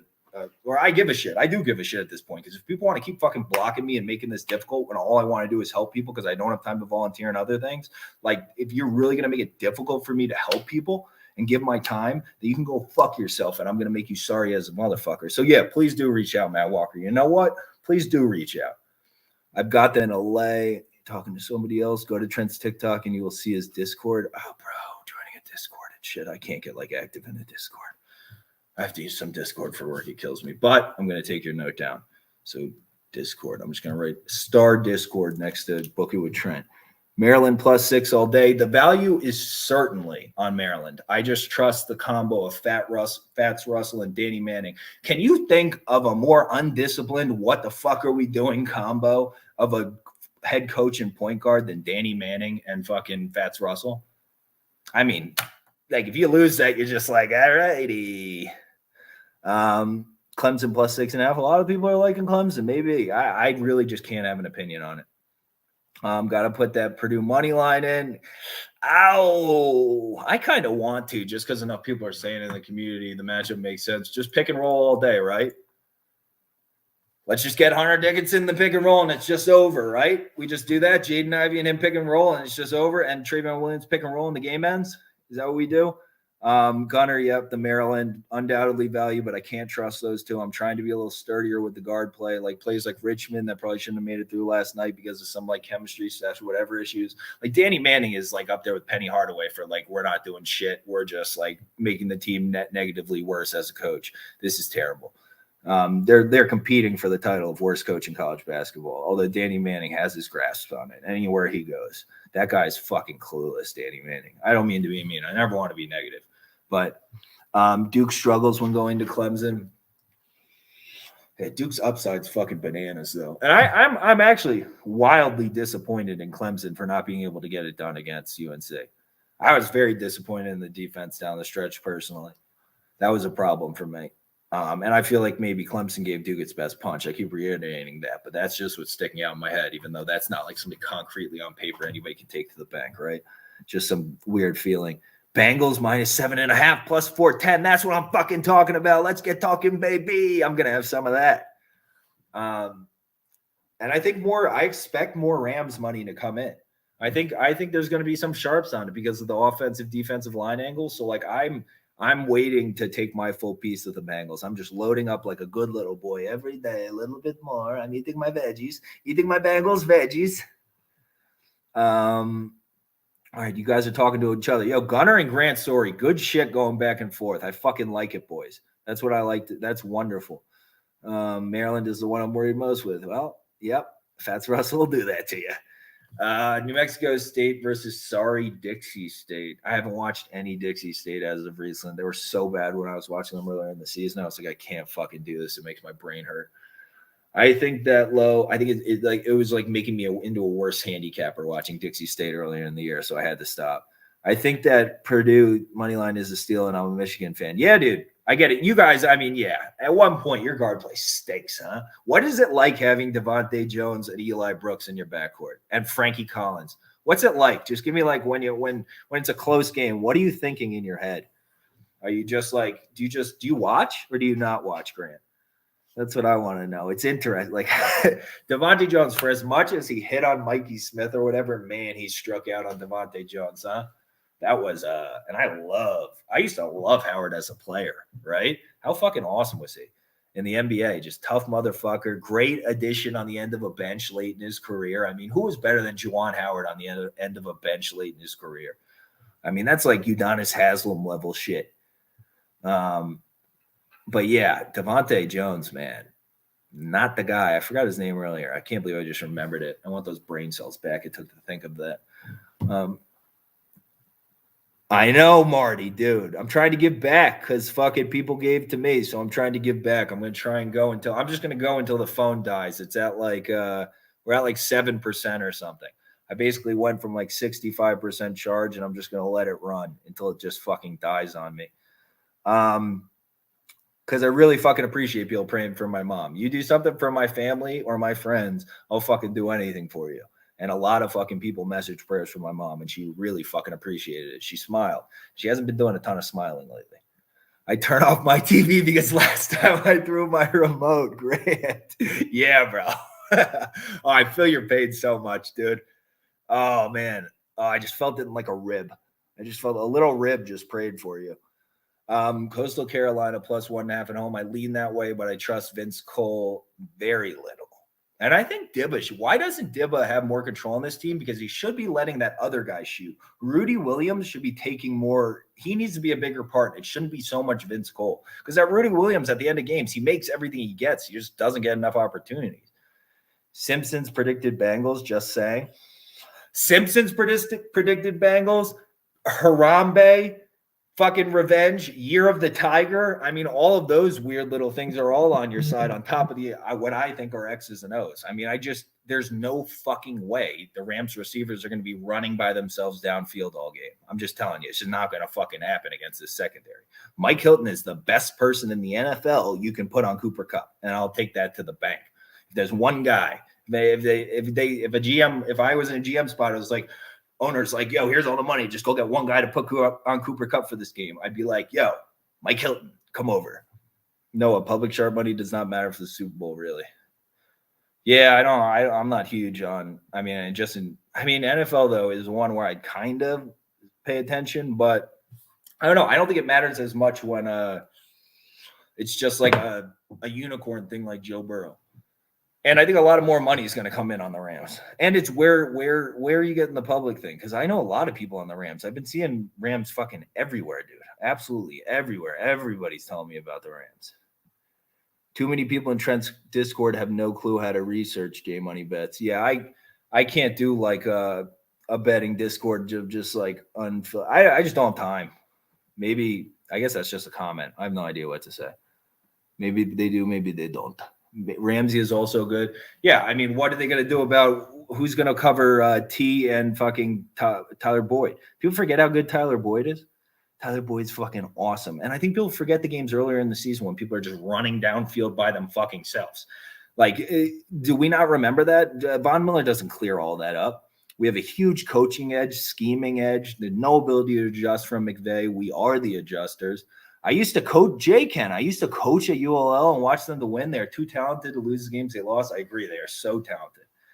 That's fucking awesome. You used to coach at ULL? I hope you follow me, bro. I'd love to have conversations in the future. That's really cool. Seeing The Simpsons and then drop my mortgage payment on the Bengals. That's fucking awesome. Yeah, I'm going to have a significant amount on the Bengals. It is just what it is. And if I'm wrong, I'm wrong. It's just fucking, I think just X's and O's and tangibles, everything wise, I think there's a lot of value at that price. So whatever happens, happens. NC Central's up by 50 points at half. Holy fucking shit. Whitaker's sushi. I don't know. I want to have some Whitaker. I really want to see what the vibe looks like in the embeddeds and stuff this week because you can just tell so much from Izzy. Like, go back and watch the Whitaker Izzy embeddeds. I mean, the Izzy Jan embeddeds, and you just know Izzy's going to lose. He's making all these excuses, all this crap. They're making a lot of excuses this time too on like the whatever Australian combat TV or whatever thing that always follows them around. I'm getting the vibes, and I like the way Whitaker's looking. He's going to have opportunities up against the fence. He's going to fight a lot smarter this time. I think I'm going to end up on Whitaker in some amount. I don't know about sushi. Definitely at least a sprinkle. Because just there's no way the line's right now. I think everybody understands that. It's just, we're all in love with Izzy. How do you feel about the over on NHL games tonight? Sorry, dude. Don't do any NHL. I wish I could help you, Chase. Sorry, brother. Maybe we can get some, I don't know, down the road. But yeah, sorry, I don't follow any NHL personally. I can trade people for picks down the road, but nothing now. But then you're not going to get the matchup perspective, which is like to factor into your own handicapping. So what the fuck does it mean? So it's just sorry in general. How you feel about the Razorbacks win against Auburn? We definitely lean that way. If you're on the live stream, we said that Zep Jasper was key. So what I feel about that is that Auburn played as I predicted them to play without Zep Jasper. Zep Jasper is so important just because he's like the principal in the room, a bunch of rowdy kids, like Wendell Green, up transfer, young kid from Eastern Kentucky, right? Katie Johnson transfer from, I forget wherever the fuck, but he can't really distribute. He's more like alpha. I'll just take it to the rim if I need to. So like Zep Jasper really does a lot in terms of getting who needs to. You saw at the end of that game, I don't know if you saw the little like quick as they were going to break inside the huddle after Jabari Smith hit the 2 back-to-back threes at the end of OT, but he was fucking yelling at his teammates being like, yo guys, why didn't I get the ball more down the stretch? We wouldn't be here. Like, we would have won this game if you guys had just got me the fucking ball. Get me the fucking ball next time. I'm that guy. That's what he was yelling to them in the huddle at the end of the game. So let's see if that improves like a little further early on. William and Mary looking good, are they? I don't know what the score is. Brandon, what's the score? Whatever. So got to be almost over. I kind of want to watch the end. Is it close? How close? Because I would like to watch the end if it's a close game, Brandon. Also taking Coastal. Devontae Thomas, I get it. Matchup, I think the big guy who gets super frustrated when he has a bad matchup, I think he has a good matchup, right? What's his name? Mustafa or whatever? What the fuck is his name? But it's just like the variance on Vince Cole. I just don't feel like trusting Vince Cole, but I lean that way. Let's throw it up because so many people have put that on there. So let's throw Coastal up there too.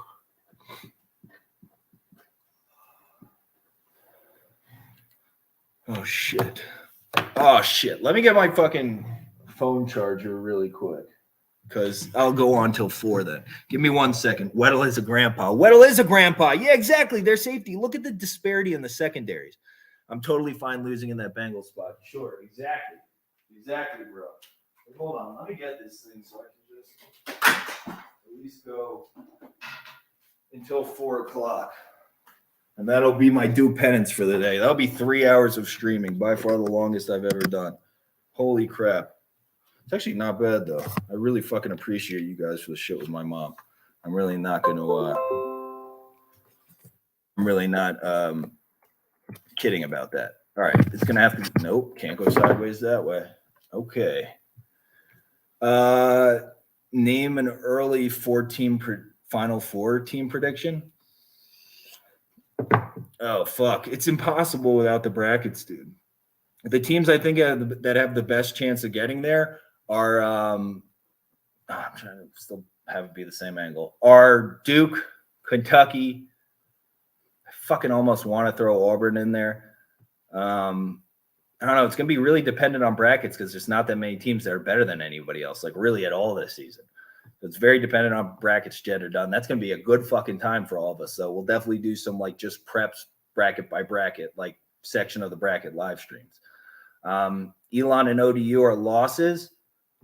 Yeah, I mean, they're leans for me. So I don't trust Elon enough to take them. But matchup wise, I mean, they play defense and JMU plays literally zero defense since the Kai Molson went out. Like they're just a fucking sieve. And yeah, like MTSU, I'm just afraid of pace of play. I think ODU probably just because of like the program experience, whatever coaching, they have a better coach, are gonna probably control tempo, and that scares me. Like Middle Tennessee can still win it, but in a game where I don't think they're gonna care, they don't have a reason to care too much. As much as I love Cam Weston, I could just see it being a short win, like a smaller win. I think it's a lot of points for a really young team, and it's like paying maximum value for them. Georgia State -1.5. You're alone on an island trip. Trip Mitchell, a little bit alone on an island, brother. WM down 4 with 11 to go. Interesting. Okay. I might have to watch a little bit of that. Thank you, Grant. Great Green. I appreciate you, brother. Thank you for the update. Katie Johnson, late game, makes some questionable decisions. Yeah, the one thing I will say about him, I like it that like he'll at least like just kind of fucking, if he needs to, put his head down, take it to the rim. So he's like avoiding turnovers and shit. Because he is pretty like sturdy, sure-handed, powerful. So, but yeah, I mean, he just doesn't have the vision to do else. And then you see like sometimes what the other guys are, but at least he has the alpha. I respect the alphaness out of him though. Like even if you're not gonna, this is so fucking annoying. I feel bad for you guys, but I have the cords in now, so I can keep going for 20 more minutes. I have to shut down at 4 though. My brain's starting to hurt. I'm an IU fan and they are frauds. Well, yeah, the guard play just isn't going to get it there. What happened to Rob Finney, huh? Like, honestly, what happened to Rob Finney?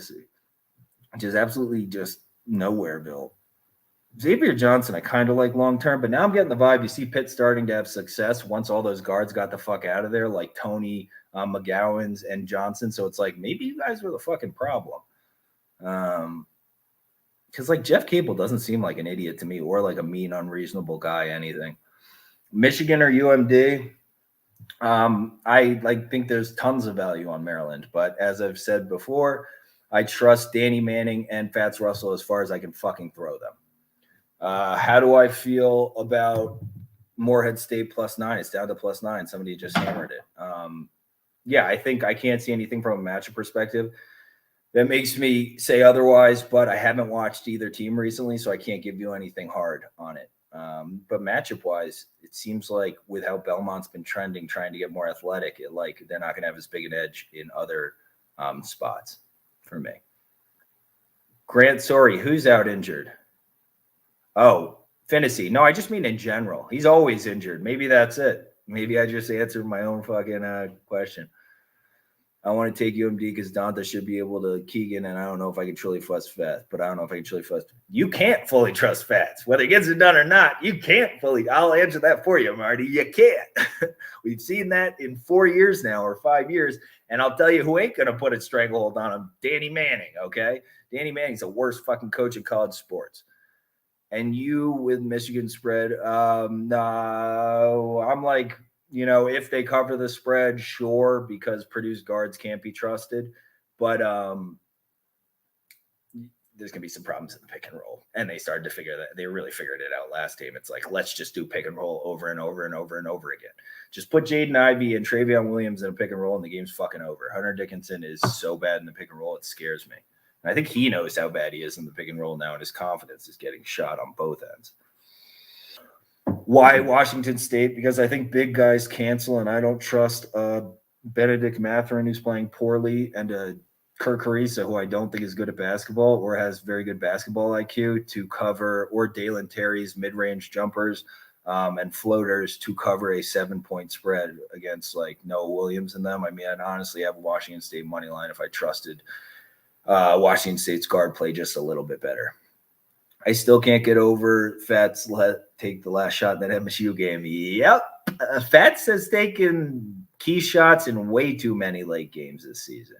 But that MSU game was wild, especially with how well Ayala was playing. He's just fucking clueless too. And Fats Russell every time is exasperated, puts both hands on his knees and goes like, how'd that one not go in? It's like, I don't know, man. They haven't been going in for 4 years, so I'm shocked you're so surprised. I don't really like the way Mathurin plays. Yeah, well, it's with no confidence right now. Yep, he did take. Maybe I'm mixing up the Wisco and Michigan State ones in my head. Yeah, he takes the big shots all the time. It's fucking crazy. No self-awareness and no coach to tell him otherwise. And fucking Danny Manning. So yeah, probably not going to get too much better. Lock in UMD spread. I got it at like +6. That's nuke. Hey, talent-wise, yeah. But, I can't trust them to do anything, So maybe yes, maybe no. Can't trust them to do anything. Are there any others we didn't hit that we should? Anybody got any other questions? We got 16 minutes. Because once I hit 3 hours, I think I actually have to be fried. And I fucking don't eat till later in the day, so I haven't eaten shit today. I've had a coffee. Because I fucking horsed last night Thai food after I hit the Bengals on the way home from the casino. There's a real good Thai food place on the way home from the casino. Nataya's Secret Kitchen if you're ever in Vegas. It's like out towards Summerlin now. What do you think about Maryland +5? I just spoke on that one. Sorry, brother. Vito. Yeah, I think unbelievable talent edge, but if you want to trust the worst point guard head coach combo in terms of like reliability in college basketball, arguably with Danny Manning and Fats Russell, then bad. Yeah, you gotta trust it. Grant, you're the fucking man, dude. I like you. I like you're an optimist. I think Grant, you see the world with cup half full, right, brother? Am I right, my guy? Grant, I feel like you're like a fun guy to be around. Like you're just like the eternal optimist. I got a buddy like you, one of my best friends. I'm in his wedding soon. Eternal optimist. Yeah, Grant, you're the man. I hope you follow me, Grant. Good guy. Please come back. You're the man. Middle Tennessee State spread. I completely understand it. Like Cam Weston's fucking awesome. I put down ODU lean because that's leans. I put down ODU lean because I think they're going to control pace of play, and I think it's going to be a lower. I think in a game that Middle Tennessee State might not care about as much, they're going to let them control pace of play, and it's just going to be a super low-scoring game, like a fucking 63-60 or something. But yeah, I'm not going to play against Middle Tennessee State. I like them, but it's just like they've been playing so well and shit. It's like they're starting to get overvalued a little crazy. Yeah, I could see it, Garrett. I could definitely see it, brother. Could certainly see it. Are there any other fun ones we didn't get to see or we didn't get to talk about? Importantly, I didn't get a chance to end up going over the Mercer or Morehead State plays. So what I am going to do instead is the fact that I am not taking them because I haven't watched them recently. I'm going to watch those two games. So I'm going to hop off at 4 and I'm going to play them in the background while I do listen to some more UFC previews. If you really want a good UFC previews, I really like I'm hoping the Santino DeFranco one's up. Duke Clemson, I don't fucking know, man. It's really tough for me. I can see it going either way, but I keep saying that I think I really don't have an opinion, Marty. I wish I did, man.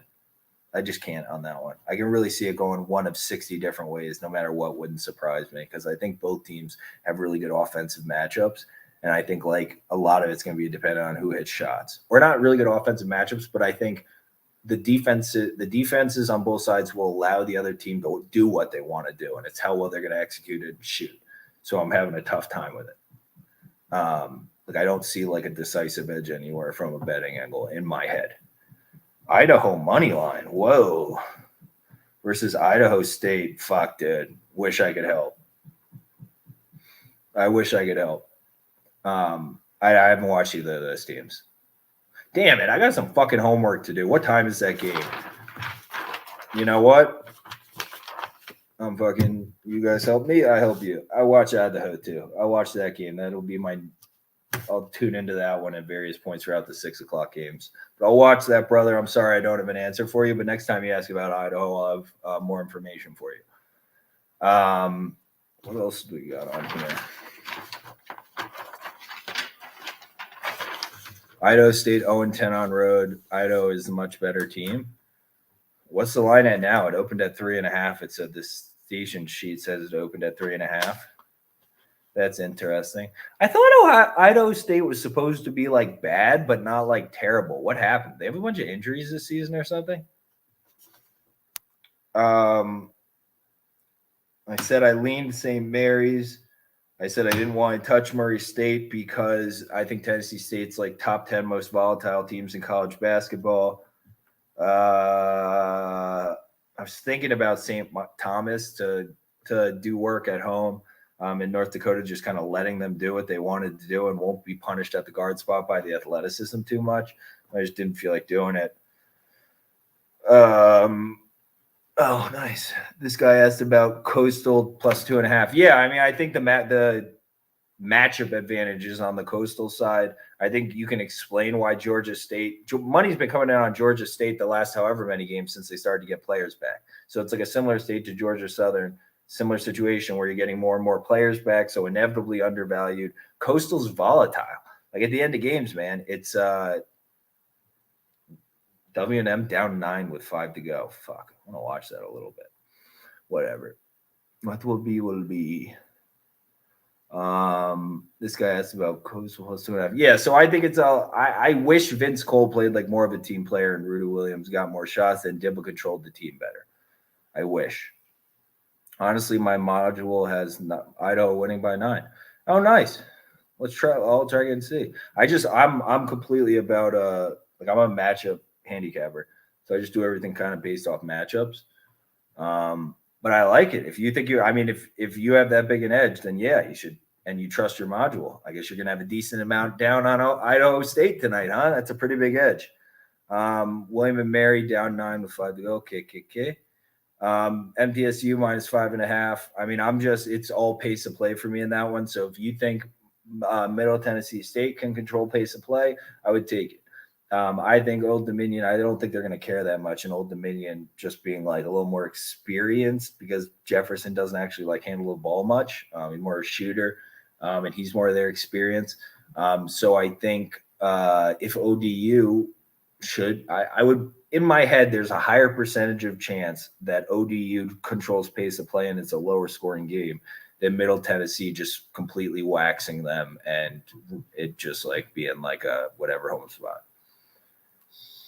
And I just think Middle Tennessee at this point, the books like everybody knows how good Cam Weston is. We're not getting a ton of value on them no matter what anymore in my head. But you can exceed expectations with a player like Cam Weston. So I think pace of play is really, really big in that matchup. Really, really big in that matchup for me. Okay, 9 minutes left. Anybody got anything? Whoever's on YouTube joining anything? I'm looking at that thing in the background. Don't worry. But this is the last of them. Let's see. Is there anything else I wanted to touch last? Oh, I feel like we got a lot out of this, huh? Feels pretty good. Ooh, Long Beach, Hawaii is kind of a cool game. Just because of like Long Beach is playing so fucking well on like a massive heater, like 9-game win streak or whatever, covering each time. Now they played a couple times last week, got to go out to Hawaii. So theoretically a really good matchup, like situational spot for Hawaii, but actually on the court, I respect Hawaii too though. So it's interesting. I almost wanted to take some Long Beach, just the money line. Plus the points. But I can't do it. I can't justify the percentages in my head. I can't see them covering it at like 60 whatever percent time I need. MTSU, good ML for LA. Good luck to all, I think. Okay, cool. Let's see. I'm excited. That'll be cool. I just like watching Cam Weston. I'll probably tune in just to watch a little bit of him. He's the fucking man. Suns or Bucks? Suns gun to my head with the, I guess, revenge spot just because the NBA gets what it wants. And you know the NBA wants that. So I agree with Grant. Suns. Down 13 with 3:30 left. Now it's a sweat. Quite the sweat. Maybe I'll watch the last few minutes in the background. But Wagner ended up getting the job done really well. Holy shit, that North Carolina Central. Yeah, wow. What a fucking beating. Okay, we haven't scored in 3.5 minutes. Lovely. Wow, we were down by 4 like only a few minutes ago. That's a little annoying. We could use a bucket. At least we got the ball. We could definitely use a bucky. We're going to sweat this one out.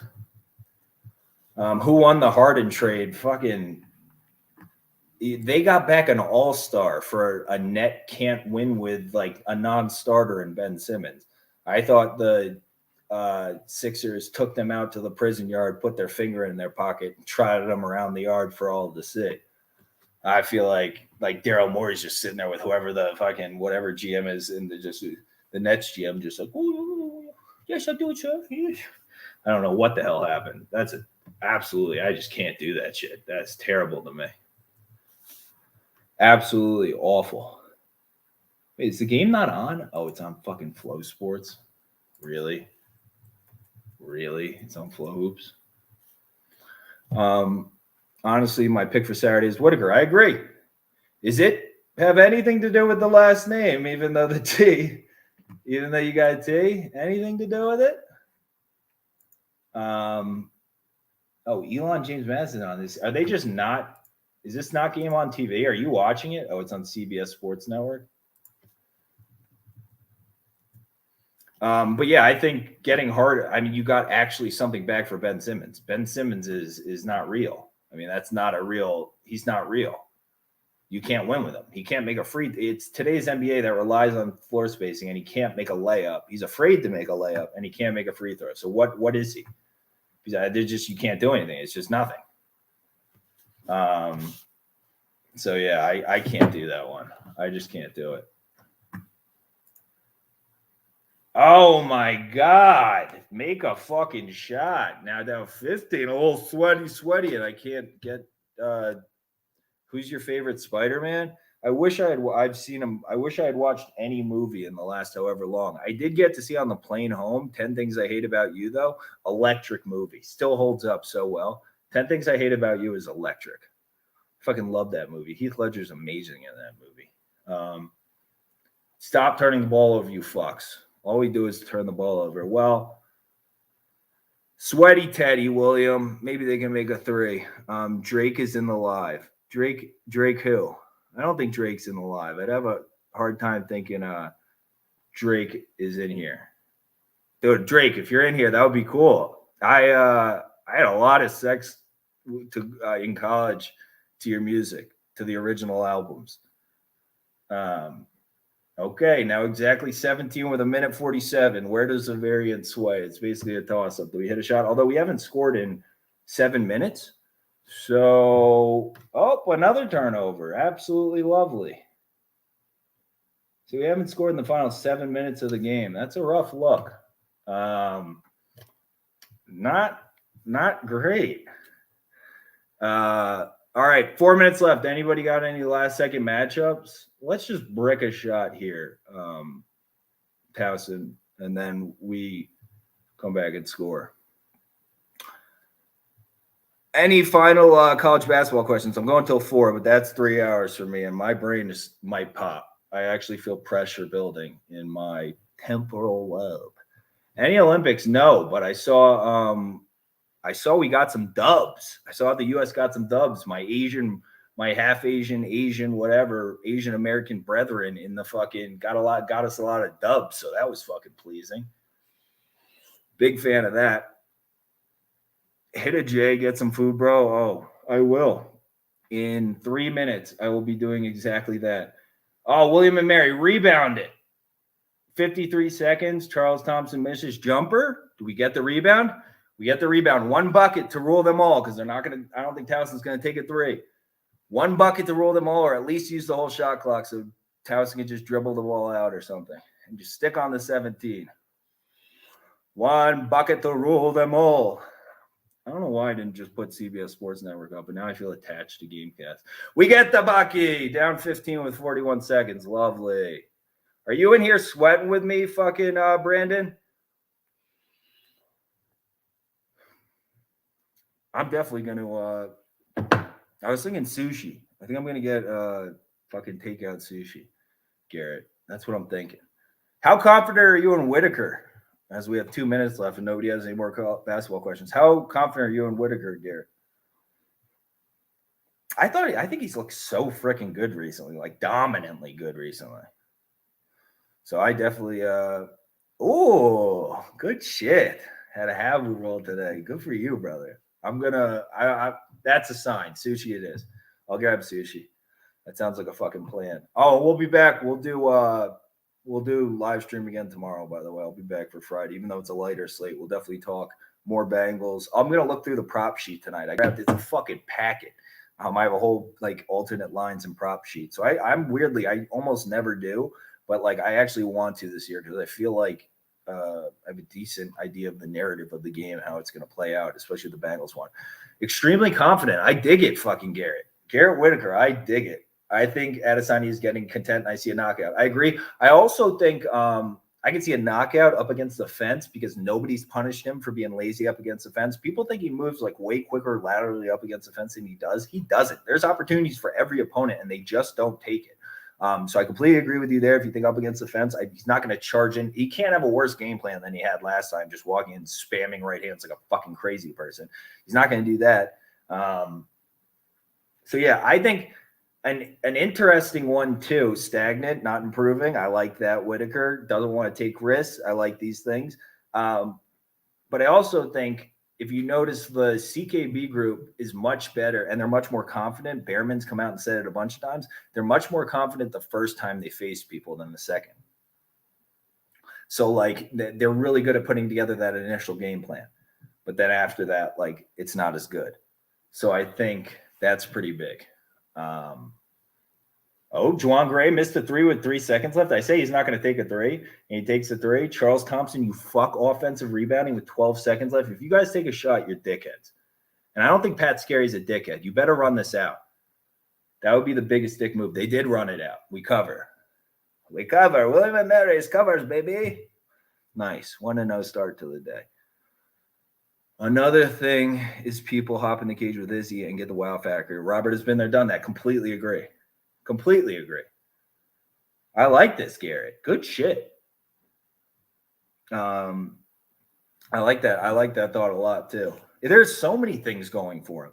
And like if he actually works in some kind of takedown shit, even just the thoughts of it and makes that like he just didn't do anything last time. Just crazy person seeing red. Anything is better than last time. I mean, the line, no matter what, we can all agree there's value on it. Whether you think he's going to win or not, is he going to win? Just the way he fights, the way Izzy fights. And, I think if they fight, 10 times, he only knocks out Whitaker, once or twice. Once, and that already happened. So I think just the decision aspect and then in the way Izzy fights and just his price and, everything, all right, they're just – nobody can really say – it's really difficult to justify the Izzy price tonight. It was between steak and – McDonald's depends on the WM game. Hey, Caleb. That's awesome. You're the fucking man, dude. That's hilarious. Yeah, it made it sweaty there, scoring 2 points in the final fucking 7 minutes. Grant, thank you very much, bro. I'll see you soon, man. Good shit. Thanks for coming, man. You're a fucking riot. I like you, bro. You're fucking hilarious. Go get that staking. Yeah, man. You earned it with those final 7 minutes of making us sweat. And that Juwan Gray 3 must have been real sweaty if somebody was watching that on CBS Sports Network. Oh, have a good one. Go. All right, you guys too. It's 4:02. I'm hopping off. I'll see everybody tomorrow, 1 p.m. Pacific. Hope everybody has a great night. And yeah, go SEMO, go Bengals, go Jerry Cannonier. We'll talk tomorrow. Have a good one, guys. All right. We're still on here.